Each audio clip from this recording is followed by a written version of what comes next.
Book 13, Gebados, Chapter 25, The Profound Mysteries of Death. Linley laughed and said, "Your child is currently about 3 or so kilometers south of us." 3 or so kilometers south. The plainsman's face changed dramatically. "Is that place Twin Horn Peak?" Twin Horn Peak. Linley was a bit puzzled, but his divine sense did indeed discover that in a place located very close to the child, there was a mountain peak which was very strange.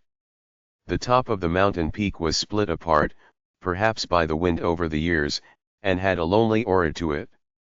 These two mountain peaks did indeed seem like the two horns of a mountain goat. Bibi said, "Yes, not too far from the child, there is indeed a mountain peak that seems like two goat horns." The plainsman immediately kowtowed, pressing his head against the ground. "Milords, please save my child. That Twin Horn Peak is the dangerous area of the mountain range of death." This father clearly was too worried about his son. He kowtowed until the skin on his forehead split open, staining the rocky earth with his blood. The divine power around Linley's body reached out, causing the plainsman to no longer be able to kowtow. "We will save your child." Linley rested his hand on the plainsman's shoulder, and a surge of life energy from the pearl of life transmitted to the plainsman, instantly healing that minor wound on his forehead. The plainsman realized that the wound on his forehead was cured, and become all the more certain was that these two people in front of him were incredible experts. They might even be those legendary saints. The plainsman looked towards Linley and Bibi, his eyes filled with hope. "Wait a moment," Linley said, and then he and Bibi simultaneously moved, disappearing from the plainsman's vision. The plainsman held his arms around his chest, his eyes filled with tears.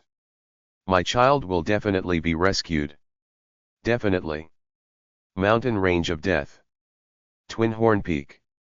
The wind here at Twin Horn Peak is so strong and so weird." Bibi let out a breath. Linley nodded slightly. Although it wasn't strange for mountain wine to be so strong, the mountain wind here was extraordinarily great. The wild wind howled, filling Twin Horn Peak, but after entering the area, it no longer produced any sound. It was as though Twin Horn Peak was capable of devouring the wind. Fortunately, the child was still a good distance away from Twin Horn Peak. His father is going frantic with worry searching for him, but the child is just taking a nap here. Bibi and Linley stood next to the child wearing a red coat. This plainsman child's face was ruddy, and he wore a felt hat, his little face streaked with tears. It seemed as though after getting lost, the child had been terrified and had gone searching for his father. But in the mountainous terrain, it was hard to tell directions.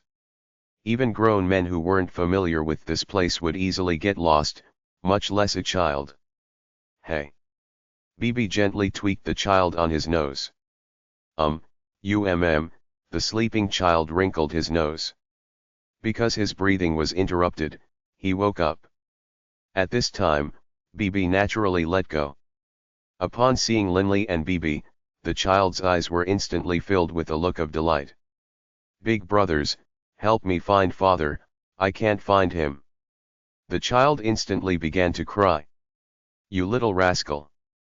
In the future, will you still run around wildly?" Bibi snickered. "I was just chasing after a wild hare. I remembered the road. Only. Afterwards, for some reason, I couldn't find father anymore, no matter how I tried. I searched everywhere, but then it got dark. I searched for so long, and the night was really dark, and my tummy was really hungry, so I fell asleep." The child stared at Bibi with his big round black eyes while sobbing. "Come, your big brother here will take you to look for father." Bibi took the child into his arms. Linley and Bibi flew into the air. Although there was a distance of 3 kilometers by air from here to the child's father, if they were to actually walk, given the winding mountain paths, they would at least walk 10 kilometers before reaching the child's father. "I wonder how much suffering this child endured just now." Linley sighed in his heart. "Wow," the child's eyes turned round. The child was in Bibi's arms and flying in mid-air. Clearly, this little fellow had never flown in mid-air before. Right now, he was uncontrollably excited and forgot about how pitiable he had been just now. I'm flying. Wow. Big brother, you are so awesome. Bibi grinned so widely, his eyes turned into merry little slits. Father, I see father. The child immediately pointed down at a below figure. Clearly, the plainsman below had seen Linley, Bibi, and his child as well. That plainsman immediately waved at them with gratitude. Linley and Bibi landed down. Go to your father. Bibi released the child to the ground. Father. The child immediately ran over. The plainsman instantly began to cry from relief and joy. Hugging his son, he said, Child, you scared your father to death. I told you not to run around, but you still ran around wildly. As he spoke, the plainsman continued to cry. For the sake of his child, he had been searching from yesterday until today, spending an entire night and half a day. I won't run around again. The child immediately said. Quick, go over there and thank those two lords. The plainsman had heard that saints were capable of flight. Those two in front of him were both capable of flight. Most likely, they were saints. The plainsman immediately tugged his child over, kneeling down with gratitude as he spoke. Thank you, big brothers. The child immediately said. Linley and Bibi both laughed. Actually, on this journey, they had helped quite a few people. In the future, just listen to your father and everything will be fine. Linley laughed. All right, we should go as well. The child hurriedly said, Two big brothers, my name is Walshwoershi. In the future, I will definitely look for you guys. I'll come flying and look for you guys. Linley and Bibi both began to laugh, and then, after bidding the two farewell, Linley and Bibi left. Linley and Bibi headed towards that Twin Horn Peak. Twin Horn Peak clearly had some sort of secret in it. Linley and Bibi naturally would go investigate. That child just now was so adorable. Bibi said, and Linley sighed, seeing that father and son makes me think of Sina. Sina. Bibi was somewhat surprised. Linley nodded and said, when the Great Botalevi was broken open, Ajwin had arrived in the Yulan continent and destroyed the imperial palace of Arbaric Empire. At that time, the only two survivors of the entire imperial palace were Sina and Ankh. Everyone else died. Sina's child, little Cass, died as well.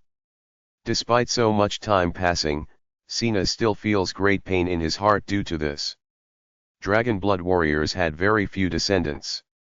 Although 20 years ago, Sina had taken a new wife, he still had no children. In his heart, Sina continued to harbor hatred towards Ajwin. Originally, when Ajwin had attacked and the Violet Gold Rat King brothers had countered, the two of them actually had the chance to kill Ajwin. However, at that time Linley and Sina were both shocked by the appearances of those mysterious experts. How could they have dared to try and ask those experts to kill Ajwin? After Ajwin's group left, Ajwin had remained in hiding within the imperial capital of the O'Brien Empire, giving Linley's side no chance for revenge. That enmity must be avenged. Bibi nodded. In the future, when we have the chance, we definitely cannot let that Ajwin off the hook. Linley nodded slightly. Only, for now, he didn't have enough power to kill Ajwin. Here we are. Twin Horn Peak. Bibi said. There was a gorge beneath Twin Horn Peak. The wild wind blew like the roaring of a wild beast, but upon entering the gorge, very bizarrely, no sound could be heard from the powerful mountain wind. Linley and Bibi, being experts, feared nothing. They headed directly into the gorge, the wild wind not budging them in the slightest. There's quite a few skeletons in this gorge. Bibi said with a frown. Linley nodded slightly. The gorge walls of this place weren't very flat. They occasionally protruded out and occasionally had crevices, the entire gorge was extremely bizarre, and the sound of a wild howling wind could be heard at the entrance to it. However, when Linley and BB entered deeper into the gorge, they couldn't hear any sound at all. Weird. Really weird. BB pursed his lips. Linley's forehead was furrowed, and he was currently walking forward carefully and cautiously. So many corpses. Who knows how many people died here? Linley stared at the corpses within 10 meters of him. Clearly, they had been here for a long time. Huh. Linley suddenly felt his heart viciously contract, and even his head went dizzy. Someone is ambushing us. Linley instantly recovered. Greatly shocked, he immediately spread his divine power into his body. BB, careful. Linley immediately warned. He was currently walking about with his original body. Ever since his original body had absorbed the golden blood drop, the power of his original body was actually greater than that of his divine body. Despite having such a powerful body, Linley just now had felt his heart clench and his head go dizzy. This was definitely an external attack. BB looked around carefully as well. Boss, nobody's here. BB transmitted mentally. I was attacked just now. Linley was very certain. It was an invisible attack. How come I wasn't attacked? BB grew worried as well. This sort of invisible attack was extremely bizarre.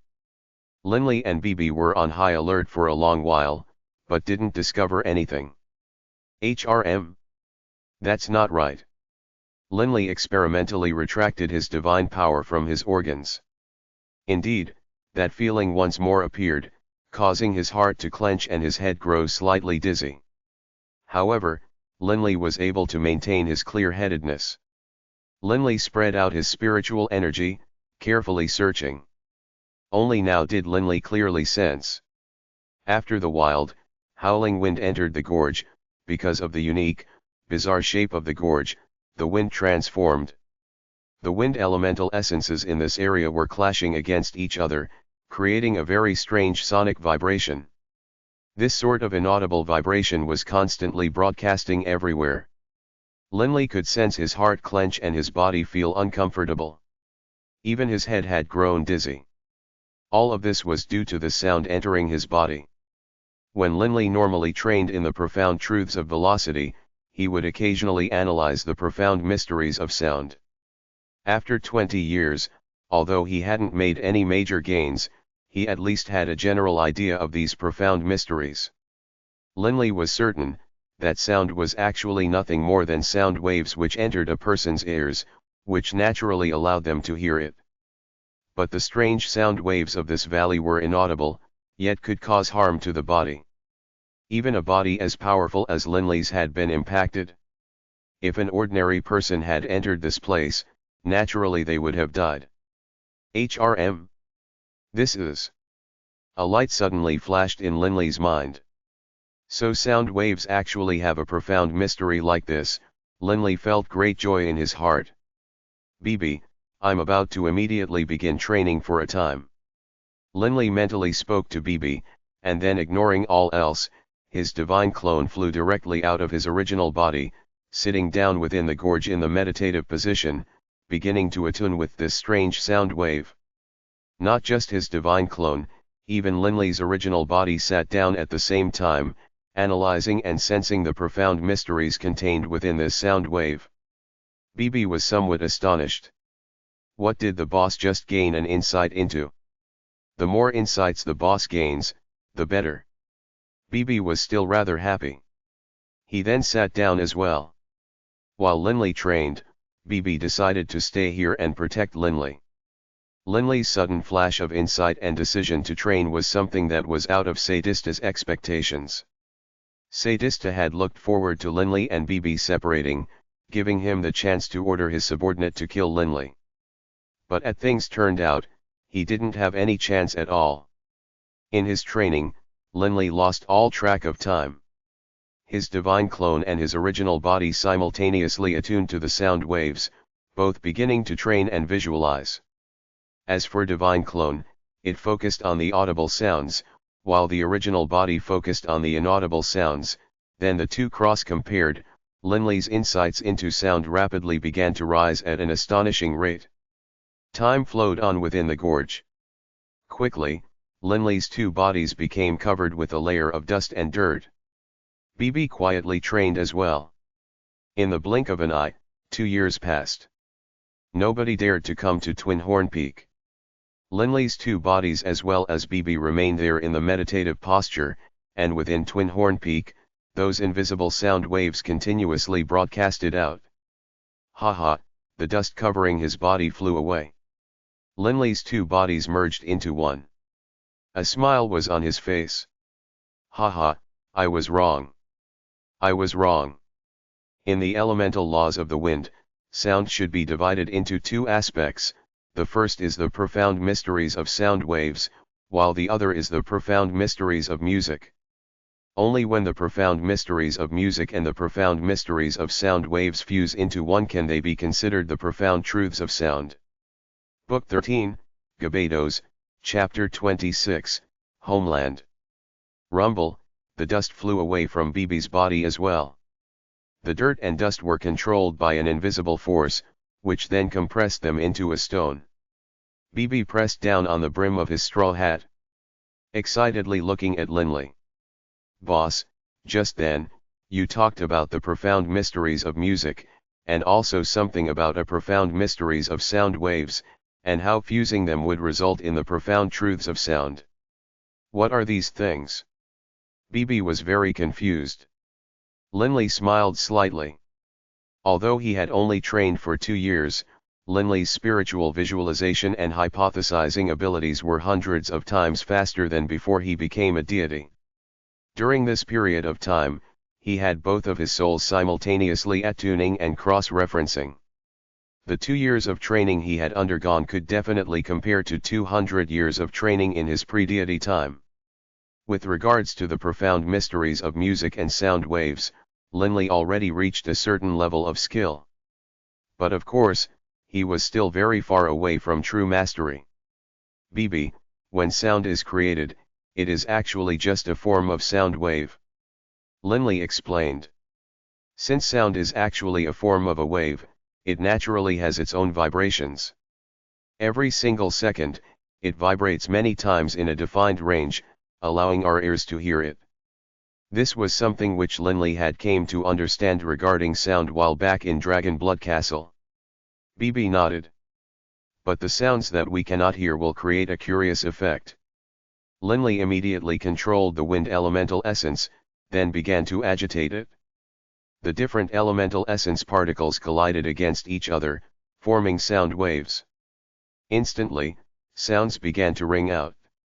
The beautiful sounds were like the murmurs of a lover, causing a person to unconsciously sink into them. BB was faintly beginning to be affected as well. This is the profound mysteries of music. Linley laughed. I just controlled elemental essences to utilize it. If I were to use divine power, the strength would be much greater. Even deities would be affected somewhat by it. For example, my hymn of the wind emits a sound that is capable of bewitching an enemy's soul, causing them to temporarily lose their guard, allowing me to kill them. BB nodded repeatedly. Wow, so powerful. Then what about the profound mysteries of sound waves?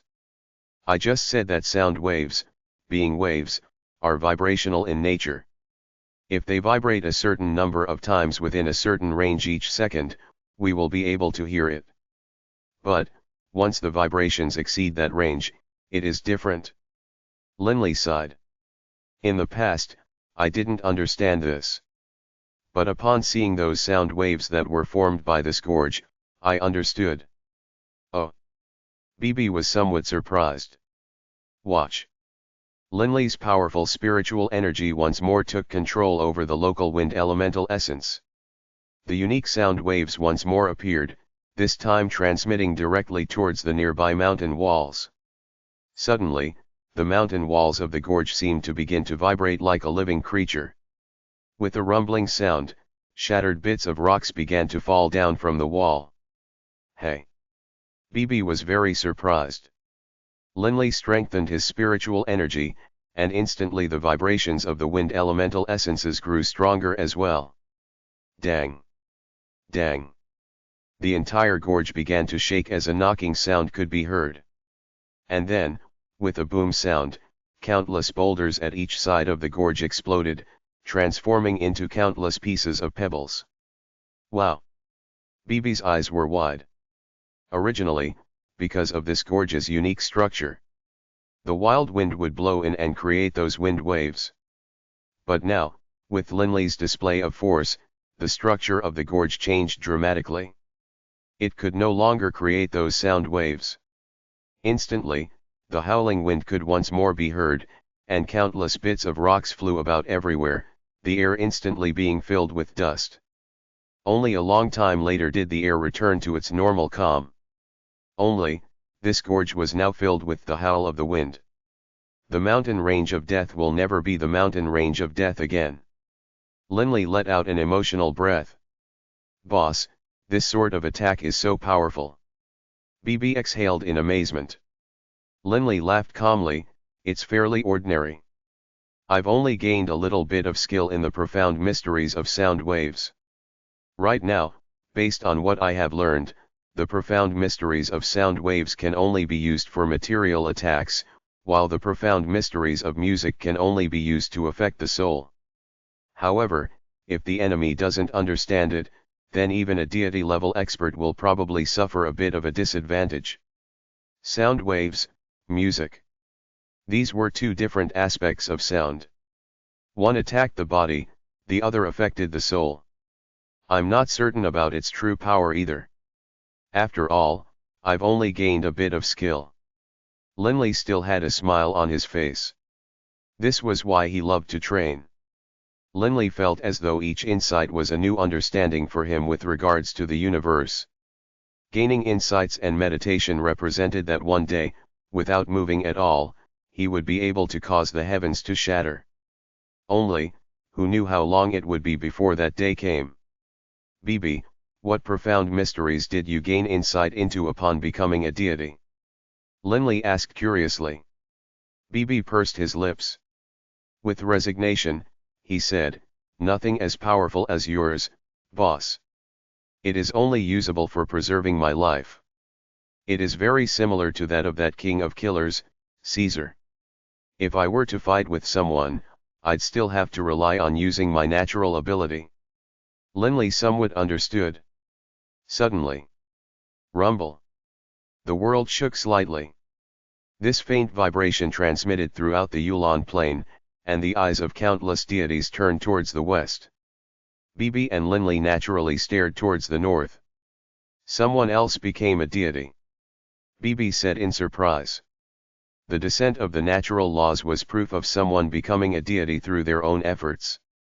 After all, fusing with a spark wouldn't cause the natural laws to descend.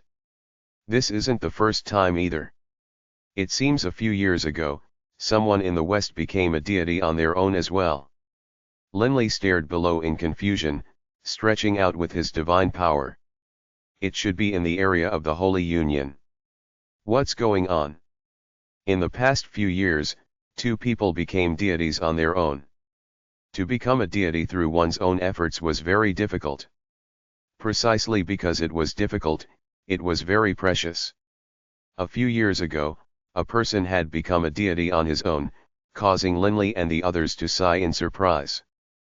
But now, yet another had become a deity independently. This clearly was a bit too much of a coincidence. Boss, let's go over and take a look.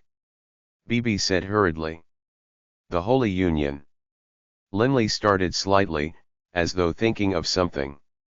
Might as well. Time to go back and take a look. I haven't gone back to my homeland in a long time. Linley and BB flew together in a straight line towards the west. The descent of the natural laws upon this person becoming a deity naturally attracted the attention of Sadista, who when spreading out his divine sense discovered Linley as well. Hey, this Linley actually woke up. Oh, he is flying somewhere. Linley and BB were flying very fast. A while later, After Sadista once again searched for and found Linley and Bibi, they had already reached their target destination. They actually went to the Holy Union. Anraz. Sadista immediately sent his divine sense out to Anraz, still awaiting his chance in the great plains of the Far East. Anraz was seated meditatively in a quiet mountain gorge, his body covered with dust. At first glance, one would take him for a human-shaped statue. To him, waiting for 2 years was nothing at all. Hearing Sadista's divine sense calling to him, Anraz immediately opened his eyes, and the dust on his body instantly vanished into nothingness. Sadista's order came. Anraz, Linley, and the god Rat went to the Holy Union. Head there for now. Yes, Lord Sadista. Anraz said respectfully. And then, boom. The entire gorge suddenly erupted into flames which rose to the sky. Anraz's entire body was surrounded by flames, and like a god of fire, he quickly slashed through the sky, flying directly west and quickly disappearing into the western horizons. Wushan Township. Linley's homeland. Wushan Township. Linley stood in the center of Wushan Township, staring at the surrounding area. He couldn't help but let out a breath. The empty Wushan next to Wushan Township hadn't changed much compared to his youth, but the township had changed too much. The large Wushan Township had become utterly desolate. This was no longer a place where people lived. It was a lair for magical beasts. For example, Linley's former ancestral home was now a den for wind wolves. Those little friends and those aunties and uncles of the past, Linley's mind drifted back to the festive, rowdy scenes of Wushan Township. Early every morning, the children and youths would line up in the empty field near Wushan Township and begin training, while the grown-ups would start their work. But now, none of this would happen again. The vast majority of people had died. Wushan Township has become nothing more than history. Linley sighed. After having experienced the Apocalypse Day, the former kingdom of Fenlay's entire Demesnes had become a playground for magical beasts. With a frown, Linley immediately controlled his divine spark within his body to emit a powerful divine presence. Although Linley was using his original body, his divine spark was still in his spiritual ocean. Linley was completely capable of utilizing the divine spark within his divine clone. The powerful divine presence swept through the entire Wushan Township like a tidal wave. Instantly, the 100 or so magical beasts living around Wushan Township all knelt down, shivering. All of you, F***ck off. Linley's divine sense rang out in the minds of each of these magical beasts. Not a single magical beast resisted. Letting out low whines and growls, the hundreds of magical beasts quickly left this extremely dangerous Wushan Township, fleeing at high speed. Bibi, let's go pay a visit to my ancestral home. Linley said. It is my home too, Bibi said. In the past, Bibi had been born there, and had met with Linley in that ancestral home. Afterwards, the two of them, man and magical beast, had become lifelong companions. Linley and Bibi quietly stepped into that dust-covered, decayed ancestral residence. Hess City. Douring Coward had died here, all those years ago. This city was not, however, conquered by magical beasts. To the contrary, Hess City was now more developed and busy than it had been in the past. Within a fairly graceful restaurant in Hess City, Linley and Bibi had found a quiet little corner. They sat down facing each other, ordering some wine and food. The flavor's not bad. Bibi praised. Linley laughed and nodded. That's why they have so many customers here. There were quite a few people in this restaurant. Huh. Linley suddenly turned his head, staring at the door with some surprise. A beautiful young lady with long violet hair walked in. The beautiful young lady's face had a few faint freckles on it, but they only made her look all the more adorable. Belita Belita. Belita, you came back. Your father is drinking with us, but he stared at the door several times now. As the young lady entered the restaurant, many calls of welcome rang out. Clearly, this beautiful young lady had quite a few friends. Who is this girl? There was another pair of men seated behind Linley. One of them, a youngster, asked curiously. The man facing him laughed. This is the daughter of the restaurant owner. To be more precise, this restaurant was constructed in accordance with Miss Belita's personal designs. Oh! The youngster was quite surprised. Belita's clan was originally a noble clan. Only, it afterwards decayed. Belita's father is that big-nosed boss over there. He feels rather strongly about face. Even though his clan's fallen, he still wants to live in a beautiful mansion. He even arranges for servants to clean up every part of the estate. Belita's clan mansion is very large. To maintain such a large residence costs an enormous amount of money. Belita's father spent lots of money but didn't make any. Naturally, he quickly ran out of money. In the end, it was Belita who actively redeveloped the front part of the residence into this restaurant. Look, that's the rear part. If you enter from the rear, that's Belita's home. Belita's home is extremely large, and Belita is in charge of the entire place. In addition, Belita is a powerful magus.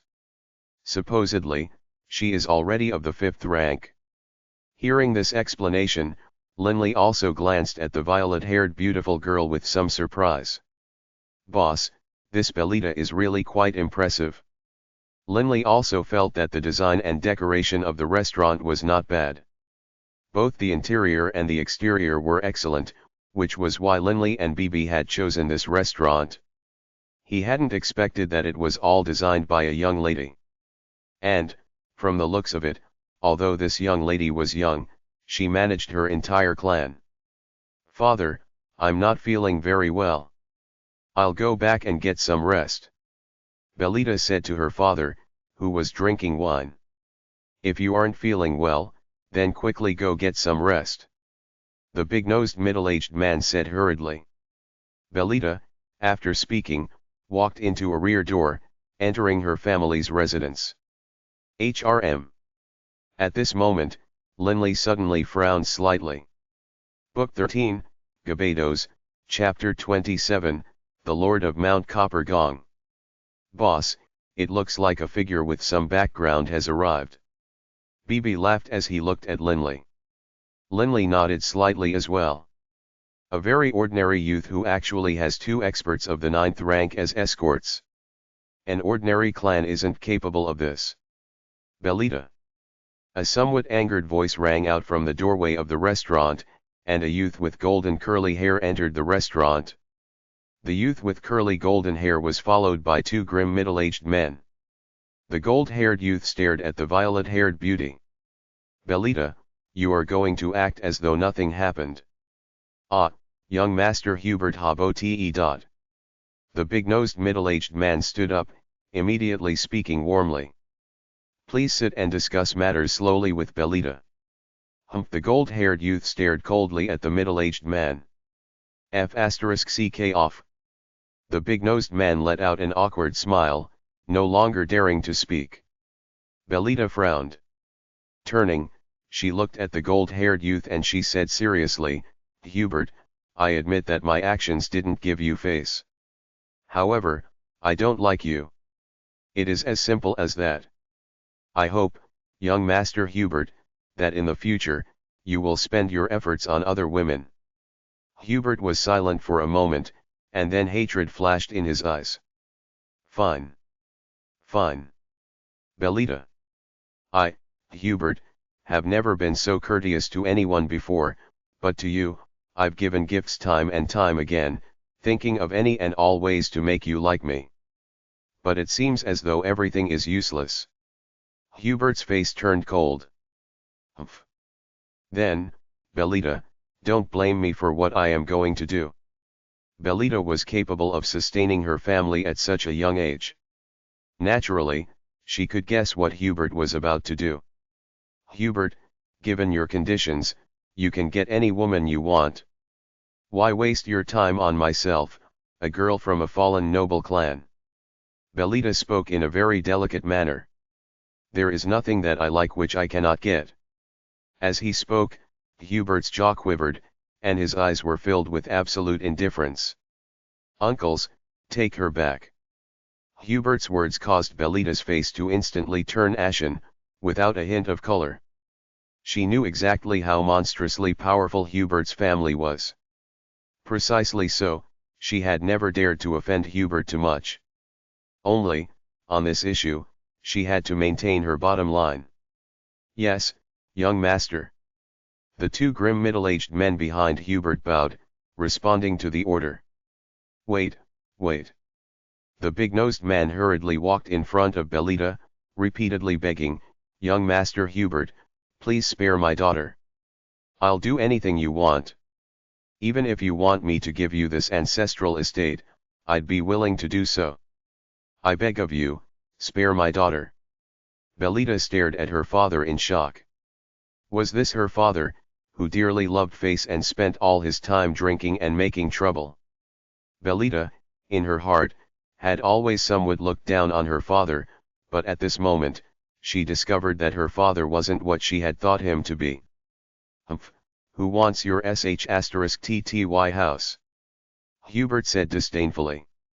Take Belita back. If that fellow blocks, kill him.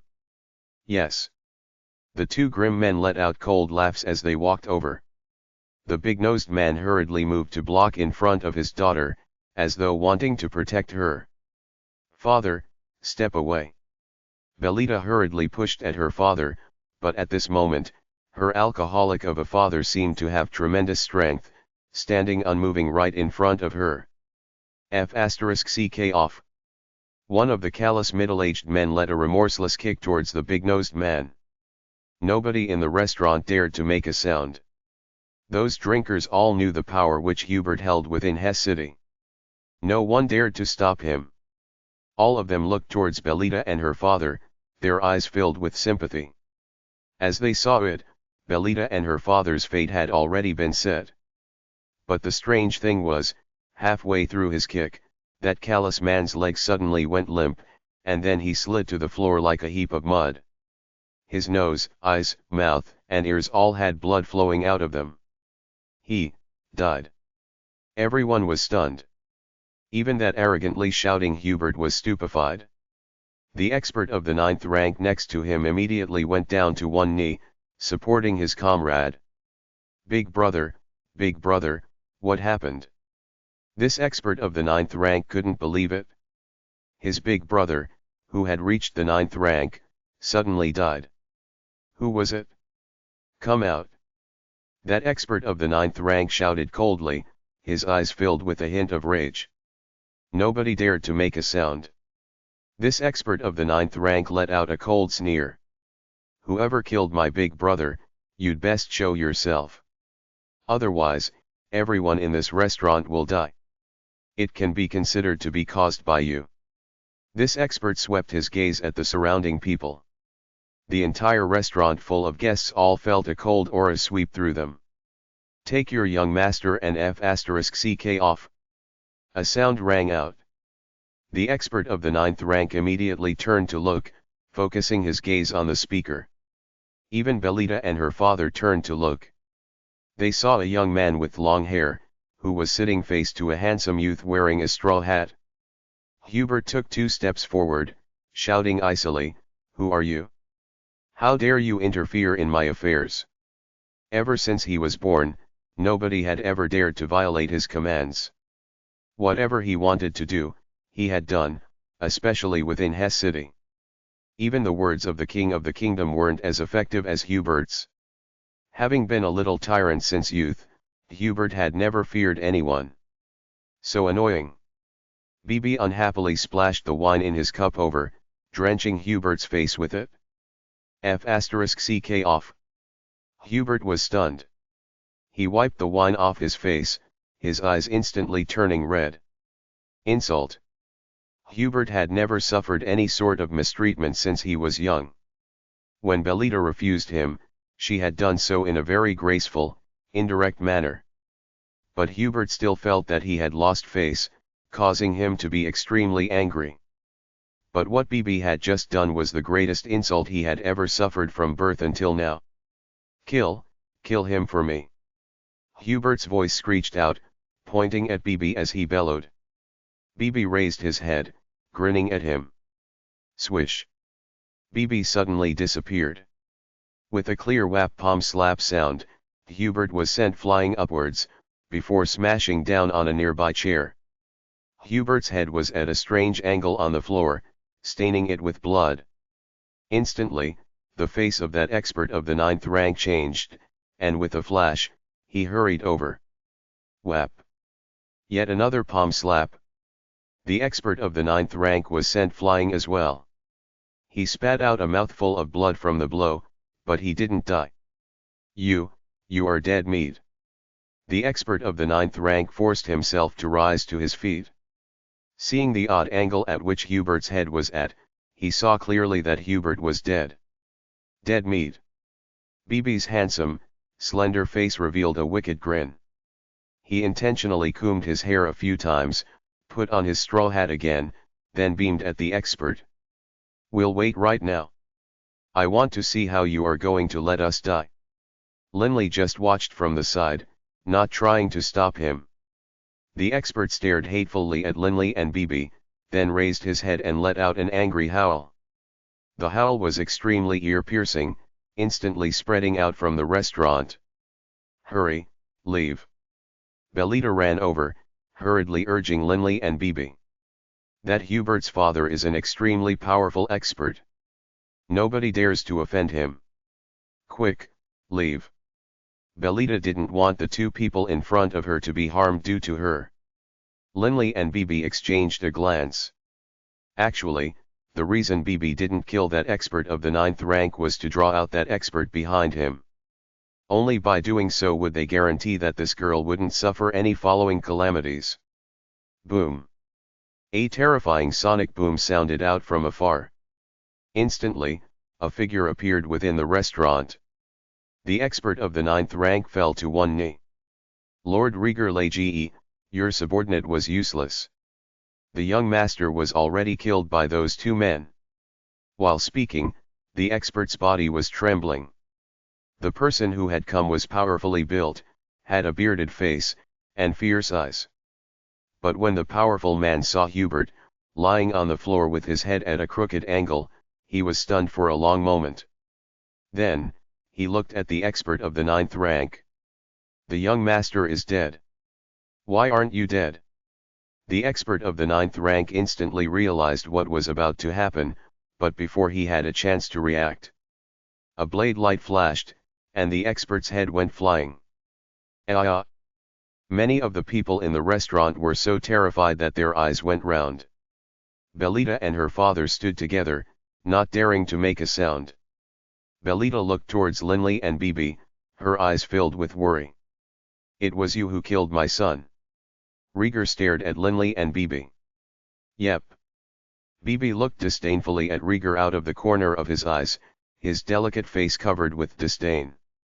Linley still sat there, not paying any attention to Rieger. Linley's divine sense had informed him long ago that this Lord Rieger was actually just a saint. From the blade blow just now, at most he was a prime saint. He posed no threat to BB at all. Rieger, what's wrong? The wind arose, and another figure appeared outside the doorway. It was a middle-aged man with long silver hair. We'll go see teacher in a bit. First, I'm going to kill these two bastards. Rieger's eyes were completely bloodshot, and he ground his teeth. See teacher. Linley frowned slightly. The silver-haired man looked with surprise at Hubert, who lay dead on the ground. He knew very well what position Hubert had in Rieger's heart. Rieger and him had both escaped from the Gebados Planar Prison. The two of them were both prime saints. Prime saints, in the Gebados Planar Prison, were nothing more than the bottom tier. Even experts needed women. In the Gebados Planar Prison, prime saints, being of the bottom tier, couldn't get women at all.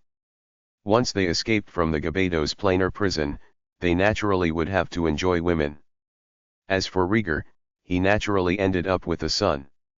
Rieger had been imprisoned within the Gebados Planar Prison 10,000 years ago. Back then, he had children of his own. But after so many years had passed, who could tell if Rieger's lineage had carried down or not? When an old man had a son, he naturally would spoil him greatly. Rieger was over 10,000 years old. He only had a single son. Naturally, he could be considered an old man who had a son. The amount of pampering he gave was indescribable. He even assigned 2 experts of the 9th rank to be bodyguards for his son. Anything his son wanted, Rieger would scheme to acquire for him. His son was a priceless treasure in his heart. But now, his son was dead. Rieger, as well, sensed the threat emanating from Bibi. He began to store up power. But Bibi was very carefree, waiting for Rieger to attack. Suddenly, Rieger let out an enraged howl, and a utterly white light erupted, followed by a saber light arriving in front of Bibi. Everyone in the restaurant was so terrified that their faces turned ashen. They were all beginning to worry for this delicate youngster. "That's all you got." The saber came to a halt. Bibi had caught it between 2 fingers, preventing the saber from moving forward another inch. Formidable. Linley's eyes lit up. Divine bodies were strong, but relying on 2 fingers to trap the saber of a prime saint was something which even Linley couldn't do in a manner as casual as Bibi had just done. Bibi was always powerful. Now that he is a deity, he seems to still be very powerful. Linley sighed internally in praise. Everyone in the restaurant was stupefied. 2 fingers having trapped his weapon. Rieger was stunned as well. He finally knew that the person he was facing was most likely a deity-level expert. Although he was furious, Rieger hurriedly released the warblade in his hand. He finally came to his senses. His son was dead, but he could have more. Although he had raised his son for many years and felt pain over the loss, compared to his own life, he naturally viewed his own life as more important. Rieger hurriedly said respectfully, "Since it was you 2 lords who disciplined my son, then forget about it. My teacher is the Lord of Mount Copper Gong. Milords, I hope that for the sake of my teacher, you can spare me." Belita and everyone else felt that these developments had been simply too bizarre. Crunch. A black light flashed, and a hole suddenly appeared in Rieger's head. Rieger's eyes widened as though he couldn't believe it, and then he collapsed. Bibi buffed his nails. "Lord of Mount Copper Gong? Never heard of him." Linley frowned. He stared at the silver-haired man who was in a state of shock and fear. "You! Get over here." Book 13, Gebados, Chapter 28, Mount Copper Gong. Within that restaurant in Hesse City, everyone was in a state of shock. The mighty Lord Rieger, in front of that youngster with the straw hat, had seemed like an infant, unable to resist at all. He had been killed directly. And, from the looks of it, the youngster with the straw hat listened to the orders of the seated young man. That meant the seated young man's power was even greater. Belita drew near to her father, staring at Linley and Bibi in astonishment. Linley was frowning. "Milord, you called." The silver-haired man was in a completely nervous state right now. He understood that if Linley and Bibi wanted to kill him, he would definitely die. "My boss told you to get over here." Bibi stared at him while barking. The silver-haired man's body trembled slightly, and then he immediately walked over to the table, respectfully awaiting Linley's words. "My name is Sathi Sade." The silver-haired man honestly offered his name. "You come from the Gebados Planar Prison," Linley said calmly. While asking, Linley utilized his Godrealm, causing the ordinary people in the restaurant to be unable to hear their words. "Yes, milord." Sathi was quite obedient. After all, Rieger's body lay there on the ground. Sathi understood that if either of these 2 fiends in front of him were unhappy, they could kill him at any moment. Right now, all he could do was to meekly accede to whatever they wanted and make them satisfied. Only in such a way would he be able to preserve his life. Linley's eyes grew sharp. He stared at Sathi, growling, "I ask you, who is this Lord of Mount Copper Gong?" The Lord of Mount Copper Gong. This was someone who made Linley feel concern. Just then, before dying, Rieger had said that his teacher was the Lord of Mount Copper Gong. Someone capable of being the teacher of a prime saint should be an extraordinary figure. Since they killed Rieger, Linley had to get a clear understanding of who this Lord of Mount Copper Gong was. Teacher. Sathi was slightly astonished. Linley nodded slightly. We don't know teacher's name either. Because he lives at Mount Copper Gong, we all call him as the Lord of Mount Copper Gong. When mentioning the Lord of Mount Copper Gong, his eyes were filled with worship. Teacher is the most powerful expert we have ever seen. Oh. Linley's eyes narrowed into slits. Sathi continued, although only 20 years have passed since we fled from the Gebados Planar Prison back to the Yulan continent, in this period of time, 2 of the prime saints whom teacher instructed were able to break through and become deities on their own. Sathi's eyes were filled with respect. Someone who can help us break through our bottlenecks, how can we not venerate a mighty expert such as him? What? No matter how calm he was, Linley's face couldn't help but change. Even the nearby BB couldn't believe it. Did you just say that those 2 people who recently became deities did so due to having received instruction from your teacher? Bottlenecks, being bottlenecks, were hard to break through. Even someone as powerful as Lord Beirut, knowing that Desri and the others were at a bottleneck, only told them to have more faith in themselves. He didn't say anything else. Someone capable of instructing a prime saint in how to break through a bottleneck was definitely an expert who had a terrifying mastery of the laws. What level expert is this Lord of Mount Copper Gong? Linley immediately asked. I don't know. Sathi shook his head. However, teacher's 2 brothers should be gods. Linley and BB exchanged glances. His brothers were gods. Then the Lord of Mount Copper Gong should at least be a god as well. I've created trouble. BB hung his head as he looked at Linley. He had killed the disciple of such a powerful expert. No matter how brash BB could be, he understood the magnitude of the trouble he had caused. Linley laughed consolingly.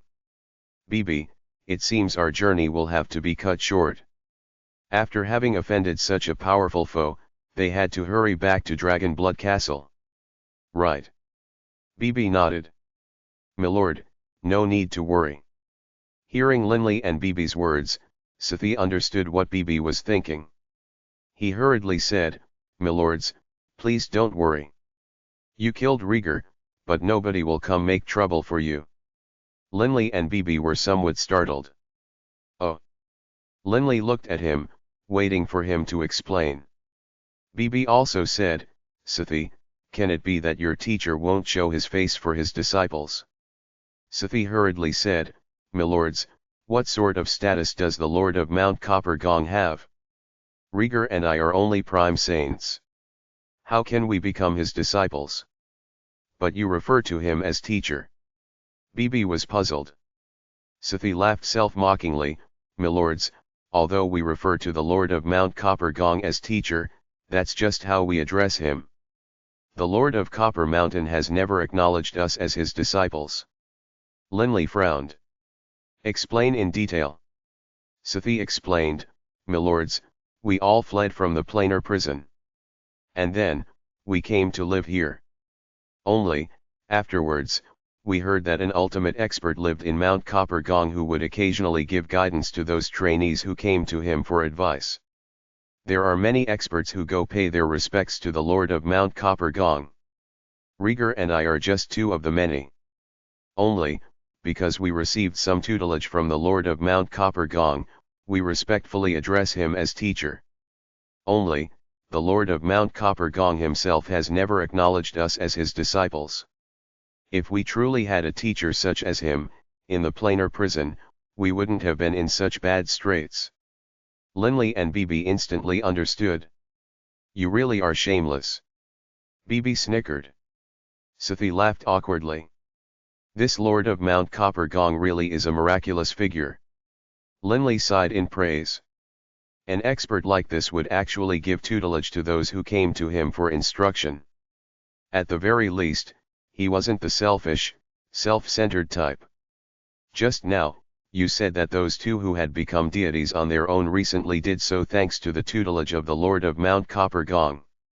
Linley still felt that this was unbelievable. Right. Sathi sighed. This is absolutely certain. One of them is someone I know. How can we possibly not pay a visit to a miracle worker like this? Bibi, what do you think? Linley looked at Bibi, who nodded in agreement. At the same time he turned to look at Sathi.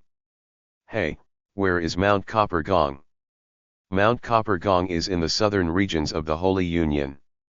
It is an area which has been taken over by many magical beasts. Teacher lives within a large mountain there. Sathi explained. The distance from here is roughly 2,000 kilometers. Milords, if you want to go, I can guide you there. It isn't just prime saints who beg teacher for guidance. There are deities as well. Linley felt all the more amazed in his heart. This Lord of Mount Copper Gong definitely was an extraordinary figure. Linley all the more wanted to see him now. Only, if milords go, milords need to be mentally prepared. Teacher only provides guidance if he feels like it. Sathi explained. On our trip to Mount Copper Gong, we might have to wait a long time before being lucky enough to see teacher. If we can meet him, we shall. If we can't, then it'll just be an excursion. Linley laughed calmly. Let's go. Let's go now. Bibi was somewhat impatient. Sathi said meekly, it is my honor to be able to lead the way for you two, milords. Immediately, Sathi led the way out of the restaurant, while Linley and Bibi followed. Linley released the Godrealm which had prevented others in the restaurant from hearing their conversation. The two of you, Belita hurriedly chased afterwards, wanting to express things, but she was blocked by Linley's Godrealm. Whoosh! 3 shadows blurred through the air, quickly disappearing into the southern horizons. Who were those 3 experts? Even a prime saint like Lord Rieger was killed in one blow. Only now did the people in the restaurant dare to speak, while at the same time they raised their head, staring skywards in a vain attempt to catch a vestigial glimpse of Linley and the others. That youngster was too powerful. He was able to seize a saint's blade with his 2 fingers. I think that young man was even more powerful. Everyone in the bar began to excitedly chat, while Belita stared towards the horizon, towards where Linley's group had vanished. She, Belita, could do nothing but remember this kindness in her heart. Mount Copper Gong was actually not too far away from Linley's hometown of Wushan Township. It was also considered within the domain of the magical beasts. Only, with the experts present in this location, the magical beasts did not dare to draw near. This is Mount Copper Gong. In mid-air, his robes fluttering in the wind, Sathi pointed down towards a mountain. Next to him was Linley and Bibi. It seems there isn't that many people present. Linley was rather surprised. Logically speaking, based on what he understood, if many experts came to pay visits to the Lord of Mount Copper Gong, there should be many people here. However, Linley, staring down into the manor, didn't see many people at all. Sathi explained, teacher's 2 brothers have informed us that after receiving tutelage from teacher, we cannot come disturb teacher again for the next 10 years. Oh. Linley understood. After all, there were only so many experts in the Yulon continent. Not too many knew of the existence of the Lord of Mount Copper Gong. Given they weren't to disturb him again for 10 years after being given tutelage, no wonder there weren't many people here. Let's head down. Linley was the first to fly down. The residence of the Lord of Mount Copper Gong was a secluded, quiet manor. Linley and the others, upon arriving in front of the manor, couldn't help but sigh in amazement. This residence, Linley sensed that this residence emanated a powerful earth elemental essence aura. Sathi revealed a hint of worship in his eyes as well. This residence was created from earth elemental essence, formed into a solid whole. If you look at the walls, you won't see a single crack or seam. To be able to easily control earth elemental essence to create such a manner is truly incredible. You don't understand. Linley's face was very solemn. Oh. Sathi stared towards Linley in astonishment. Linley stared solemnly at the residence in front of him. Sathi was only a prime saint, and he didn't train in the laws of the earth. Naturally, he didn't understand how truly incredible this residence formed from earth elemental essence was. Linley, however, did. Be it the sacred earth guard armor or the forbidden level spell which uses earth elemental essence to create the world protector, there is a limit to how long the creations will last for. Linley could hardly believe it. He believed that since someone had created this manner, they couldn't possibly go to the trouble of recreating it every hour. In addition, the color of the material the earth elemental essence has formed into, Linley stared at the ancient-looking, plain black material of the residence. It is the color of adamantine. Linley knew that upon reaching the deity level, once a person used the sacred earth guard armor, it would be at the adamantine level. An adamantine level sacred earth guard armor couldn't be maintained for too long. And yet, this person used it to create an entire manor? Someone came again. The gate to the manor creaked open, and a bald, muscular man glanced outwards. That Sathi immediately bowed respectfully. I pay my respects to Lord Burgess Bogse. You again. The bald man frowned. Oh, that's right. Last time was 10 years ago. After finishing, the bald man looked at Linley and Bibi, his eyes carrying a hint of curiosity as he weighed Linley and Bibi for a long while. Linley and Bibi both bowed modestly as well. My third brother is inviting you two in. As for you, go rest somewhere else. The bald man said. Congratulations to the two of you. Sathi wasn't angry at all. Instead, he congratulated Linley and Bibi. Not just anyone who came to visit the Lord of Mount Copper Gong would be received. Sathi immediately bowed, then left by himself. Mr. Burgess. Linley spoke. I really don't know what's going on, but my third brother wishes to meet you too. Your luck is excellent. The bald man pursed his lips while bringing Linley and Bibi into the manor. Listen up. When you see my third brother, you need to be a bit more respectful. Linley and Bibi exchanged a glance, then laughed as they glanced around at their surroundings. This manor, completely formed from earth elemental essence, gave a very comfortable to live in aura. In addition, in the inner courtyard of this manor, there were two seemingly mild-mannered middle-aged men engaging in chatter and laughter. I wonder which one of the two is the Lord of Mount Copper Gong. Linley's gaze rested upon these two people. Book 13, Gebados, Chapter 29, Elemental Training. Of the three people in the manor, aside from that bald man, Burgess, the other two appeared rather amiable. Only, the young man in the middle was rather eye-catching. He had a head of long black hair, but his eyebrows were crimson red. Third brother, those two you want to meet are here.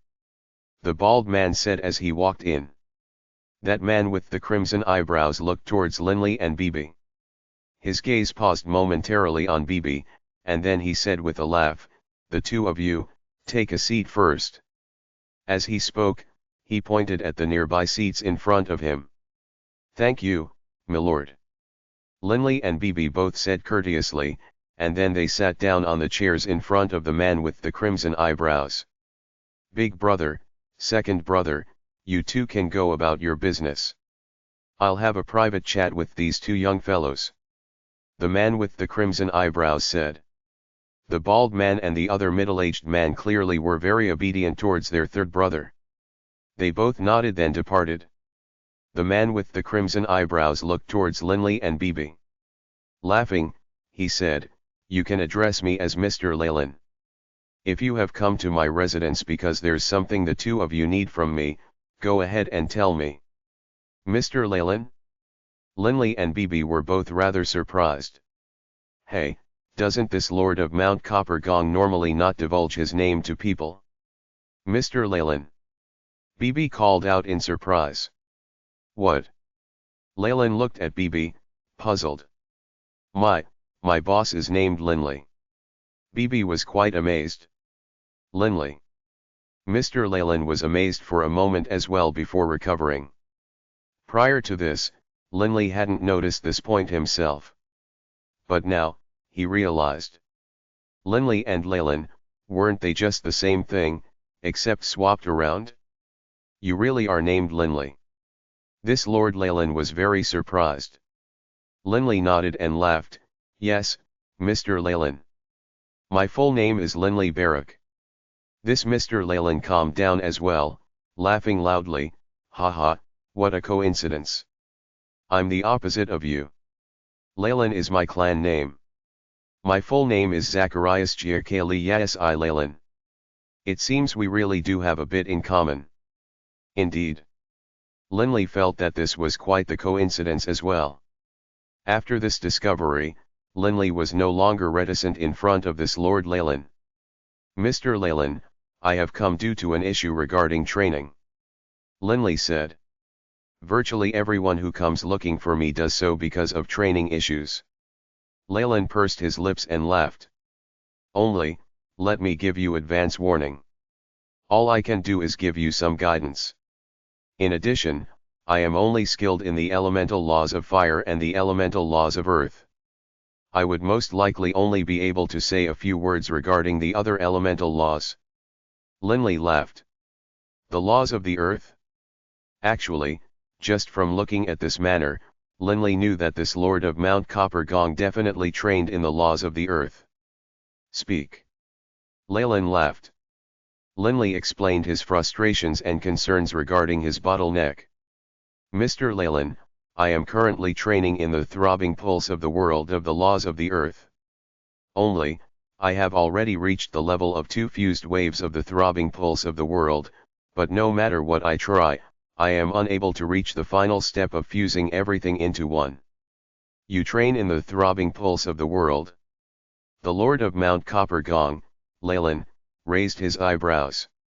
It seems your talent is quite excellent. However, if you have reached a bottleneck, there's nothing I can do to help you break through. Leyland said with a laugh. Linley couldn't help but feel astonished. Didn't this Lord of Mount Coppergong help 2 experts break through and become deities through his guidance? You aren't able to help. Bibi said. Didn't you help others though? Leyland laughed. Rumors grow more and more ridiculous with each telling. Nobody can help someone break through a bottleneck. At most, I can just give you 1 or 2 pointers. Linley's eyes couldn't help but light up. If Leyland was willing to give him some pointers and allow him to gain some insights, that would be enough. Linley, you want to train in the throbbing pulse of the world. For now, let's stop discussing that. Instead, let's talk about the 6 types of profound mysteries inherent to the laws of the earth. Leyland said with a calm laugh. 6 types of profound mysteries. Linley was somewhat surprised. From Beirut, Linley had heard the hypothetical number of profound mysteries within an elemental law as being 9. Right. The laws of the earth contain in total 6 different profound mysteries. Leyland laughed. I'm not sure about the other laws, but for the earth, fire, water, and wind laws, these 4 elemental laws, the laws of the earth, fire, and water all contain 6 profound mysteries each, while the elemental laws of the wind have a bit more, containing 9. Leyland spoke leisurely but with complete certainty, causing others to unconsciously believe him. Linley nodded slightly. The laws of the earth contain 6 profound mysteries. The most basic is the profound mystery of the essence of the earth. Leyland said. The profound mysteries of the essence of the earth. Linley frowned. Elemental essence was present everywhere. It should be very common. The laws were elemental laws. So how could one of the profound mysteries be the profound mysteries of the essence of the earth? Linley. Leyland spoke. Whenever he spoke Linley's name, he couldn't help but laugh. You should be aware that ordinary magic spells include the Earth Puppet, World Protector, and Sacred Earth Guard armor type spells, right? Linley nodded. Previously, when Linley was young, in the air above Wushan Township, he had watched those two saints do battle.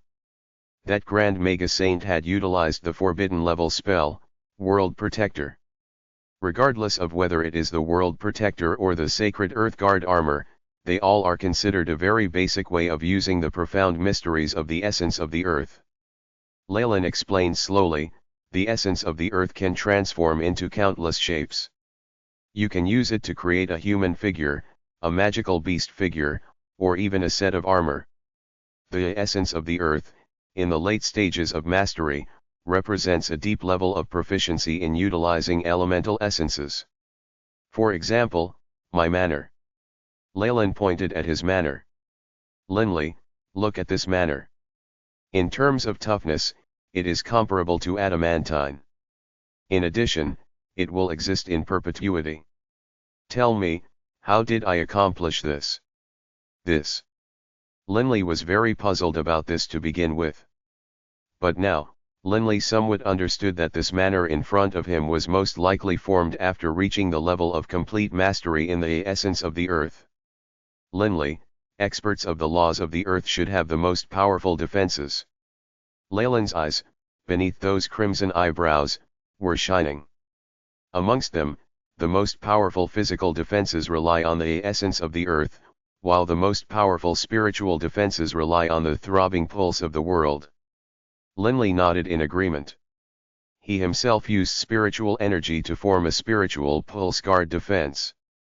The laws of the earth have 6 profound mysteries. If you want to master any of them, your best option is to start with the basics. Finish mastering the essence of the earth. It is the foundation. Leyland advised, the profound mysteries of the essence of the earth is the best way one can gain a deeper understanding into the elemental essences.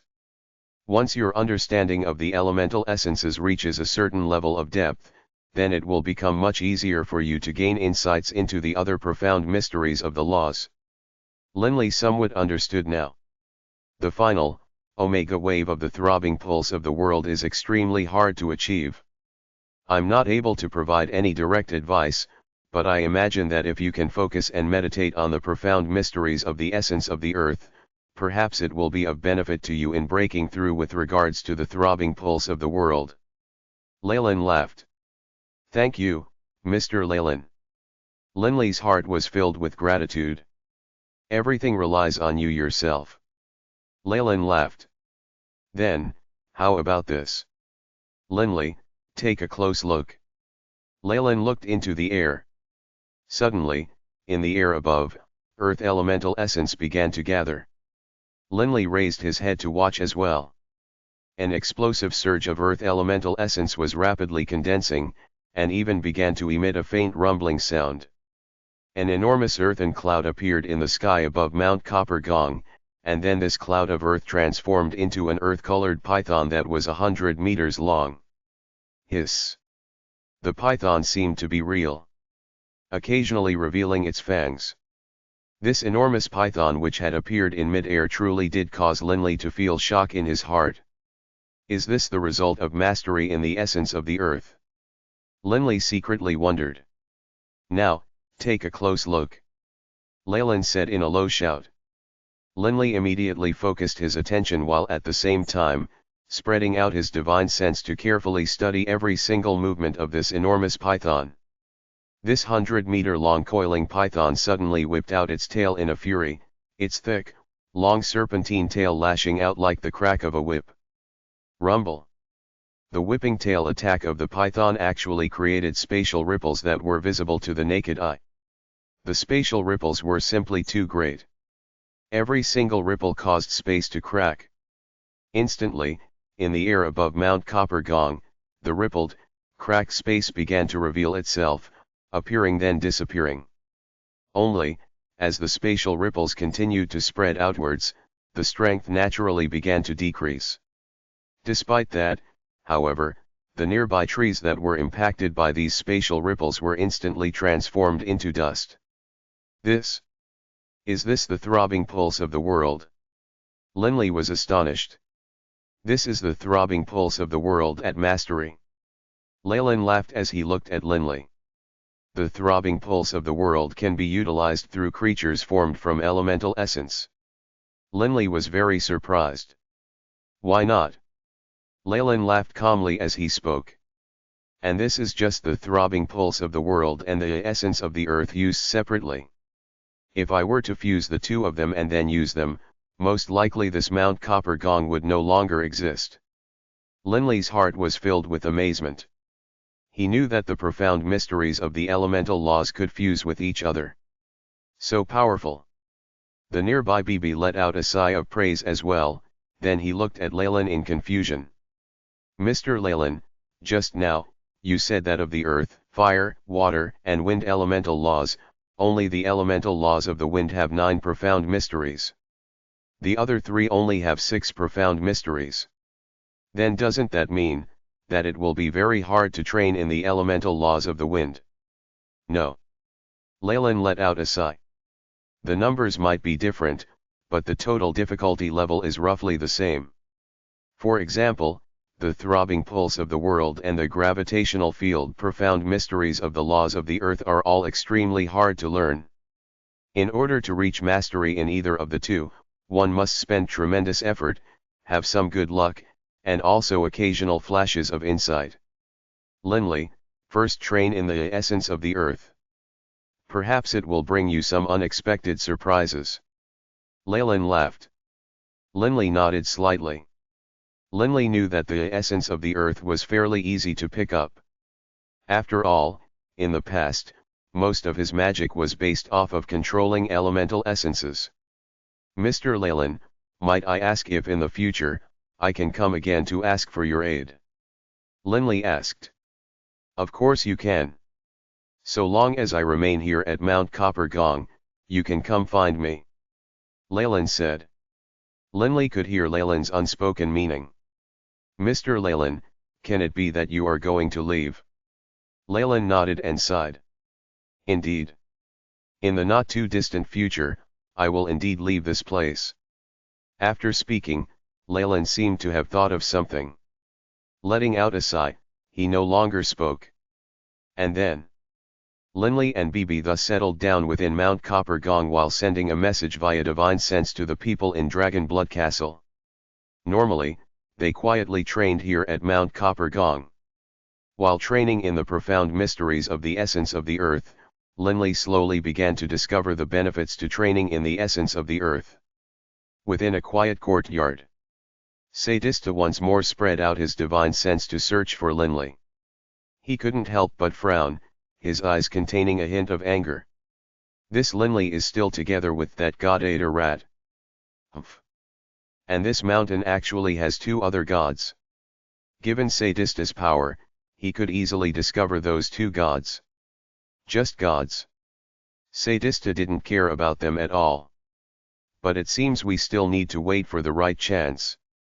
Sadista was extremely patient. Without complete certainty, he wouldn't send Enras to attack. After all, his number 1 priority was still the treasures within the necropolis of the gods. But it was very strange. That Lord of Mount Copper Gong, Leyland, lived on the mountain with his 2 brothers. However, Sadista was only able to discover those 2 gods. He didn't discover the presence of that third person, Leyland. Book 13, Gebados, Chapter 30, a so-called spar. The environment of Mount Copper Gong was very beautiful. Within the quiet, deep valley, there was a waterfall and a pool of water beneath it. Linley and BB had built 2 stone houses and were living there. Linley didn't want to go disturb that Lord of Mount Copper Gong. It was already enough for him to have given Linley pointers. Rumble. The waterfall cascaded down like countless white pearls, smashing down into the deep pool below. Splash. The water in the pool flowed out in small streams. Linley sat in the meditative stance by the side of the pool in a patch of grass. His original body had begun to calm down and focus on attuning with the profound mysteries of the essence of the earth. As for his divine clone, it continued analyzing the elemental laws of the wind. I have never paid such close attention to the elemental essences as I currently am. Linley sent out all of his spiritual energy, infusing it into every single earth elemental essence particle. Earth elemental essence particles were extremely small. There was no way one could see them with the naked eye, but these elemental essence particles filled the entire world.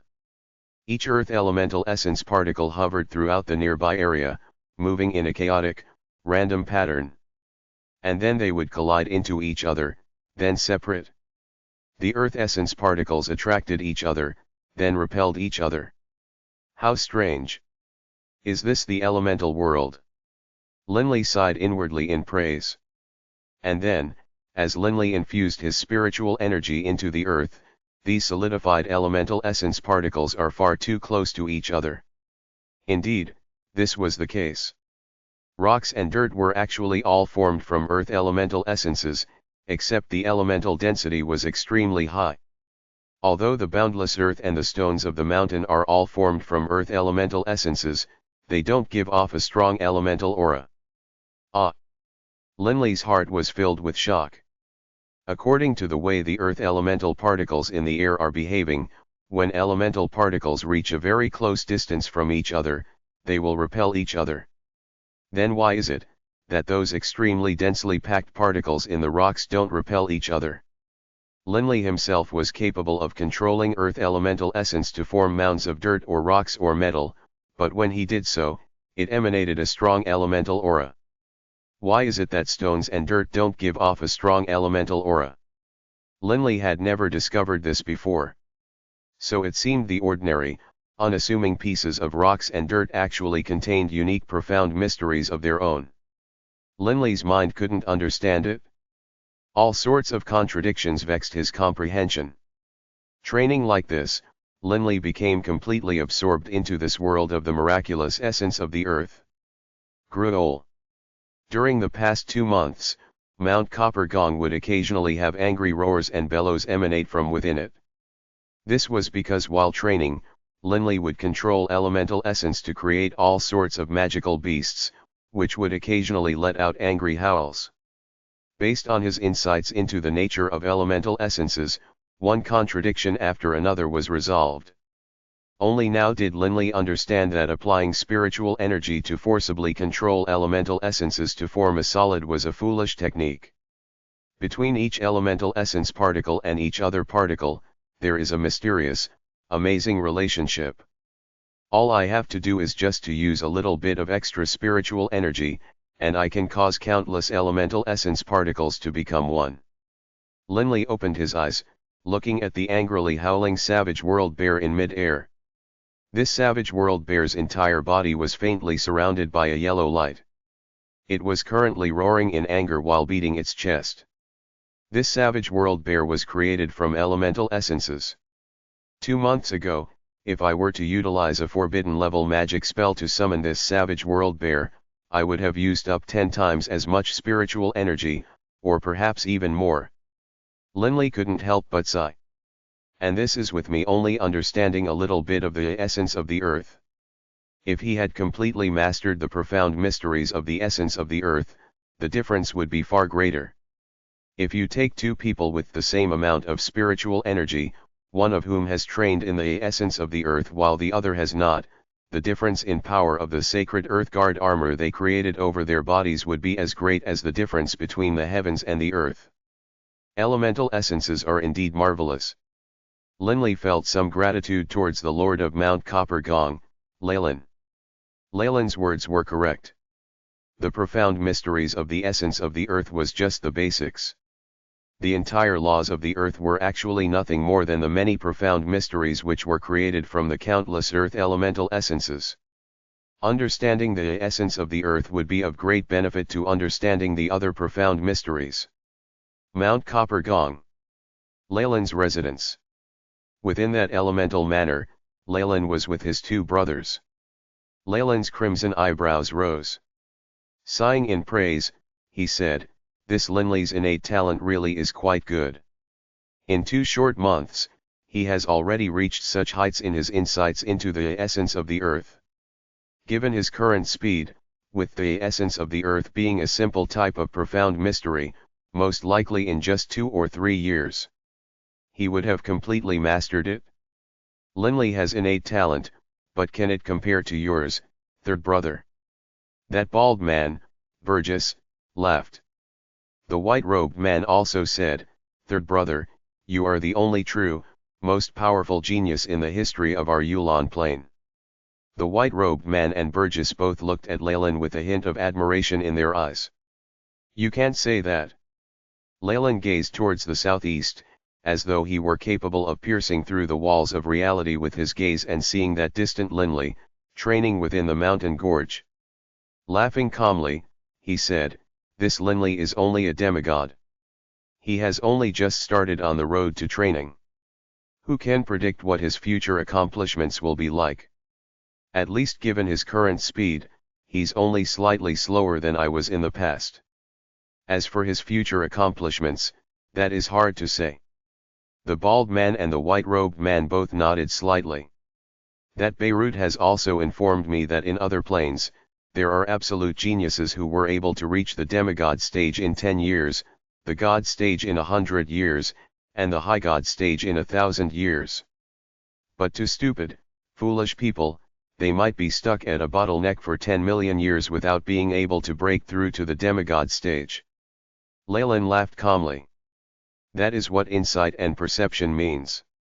Leyland sighed, "This Linley is a very insightful and very perceptive person. Become a high god in 1,000 years. This is simply inconceivable." Burgess and the white-robed man both sighed. Leyland laughed calmly. "This has to do with each person's destiny and life experiences. Those ultimate geniuses aren't worth envying either." Leyland clearly felt rather disdainful towards those geniuses. Those geniuses desperately desired to reach the high god level as soon as possible.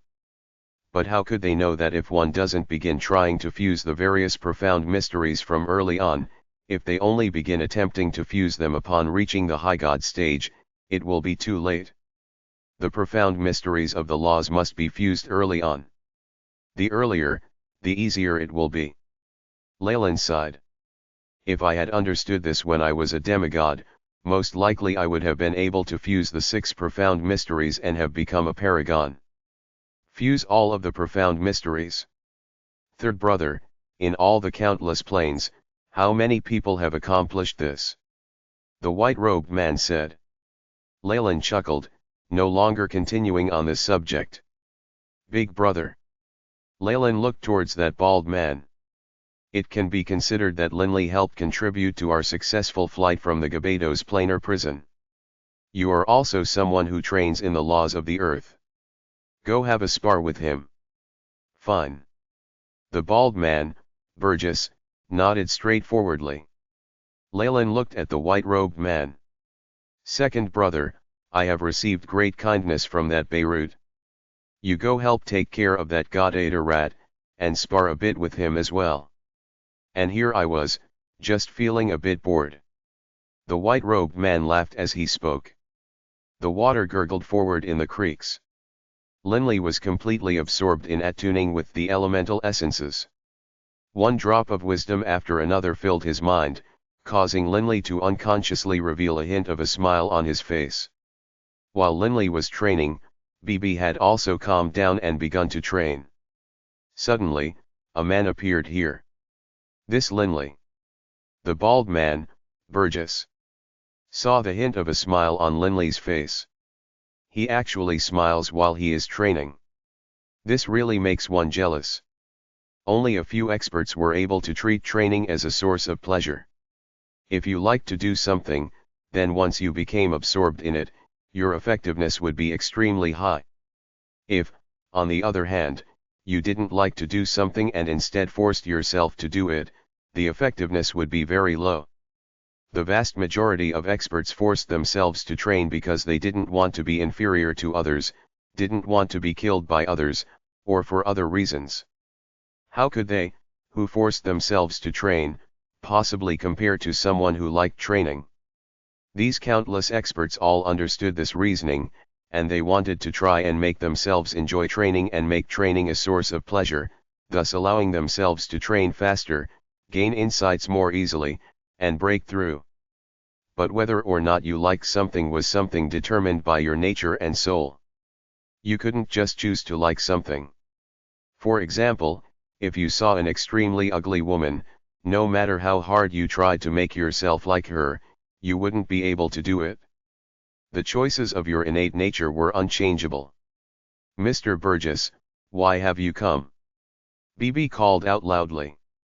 Linley now opened his eyes and immediately rose up.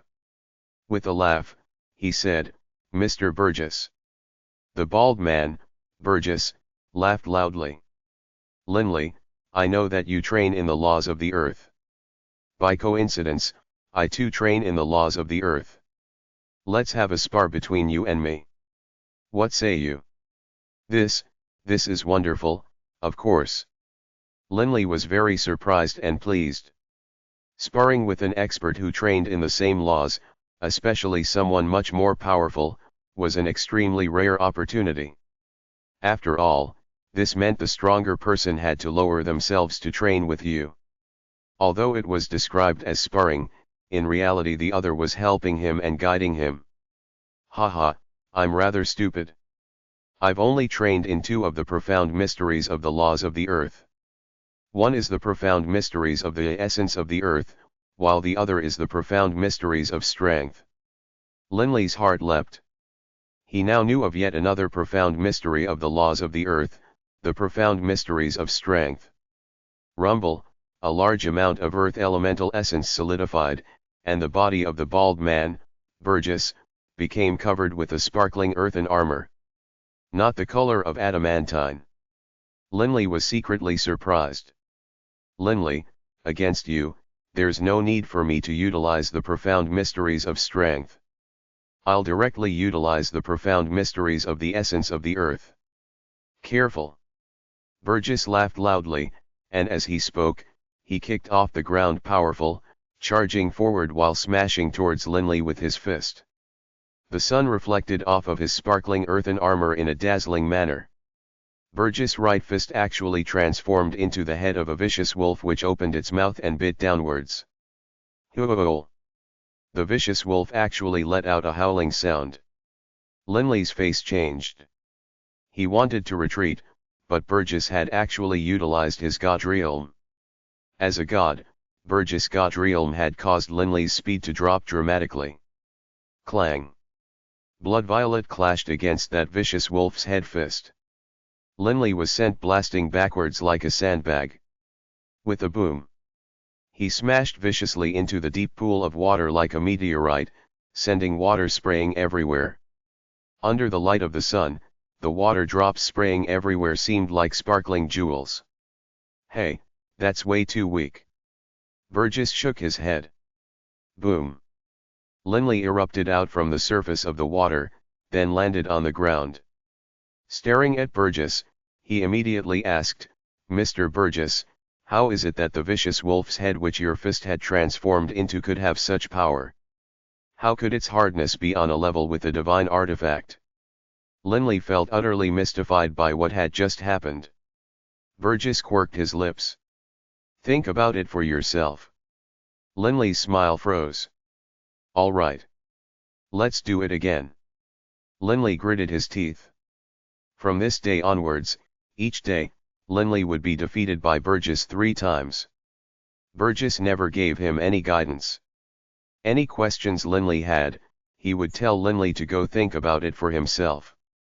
Actually, even if Burgess had explained it, he wouldn't be able to truly explain it clearly. After all, in order to understand the profound mysteries of the essence of the earth, Burgess had spent over 1,000 years. Linley sparred with Burgess, while BB sparred with that white-robed man. With this sort of continued sparring, Linley's rate of improvement in understanding the essence of the earth increased greatly. Once again, Linley was sent flying. As he fell down onto the ground, a smile actually appeared on his face. I was wrong, wrong. Linley began to laugh loudly. It isn't dead. It isn't dead.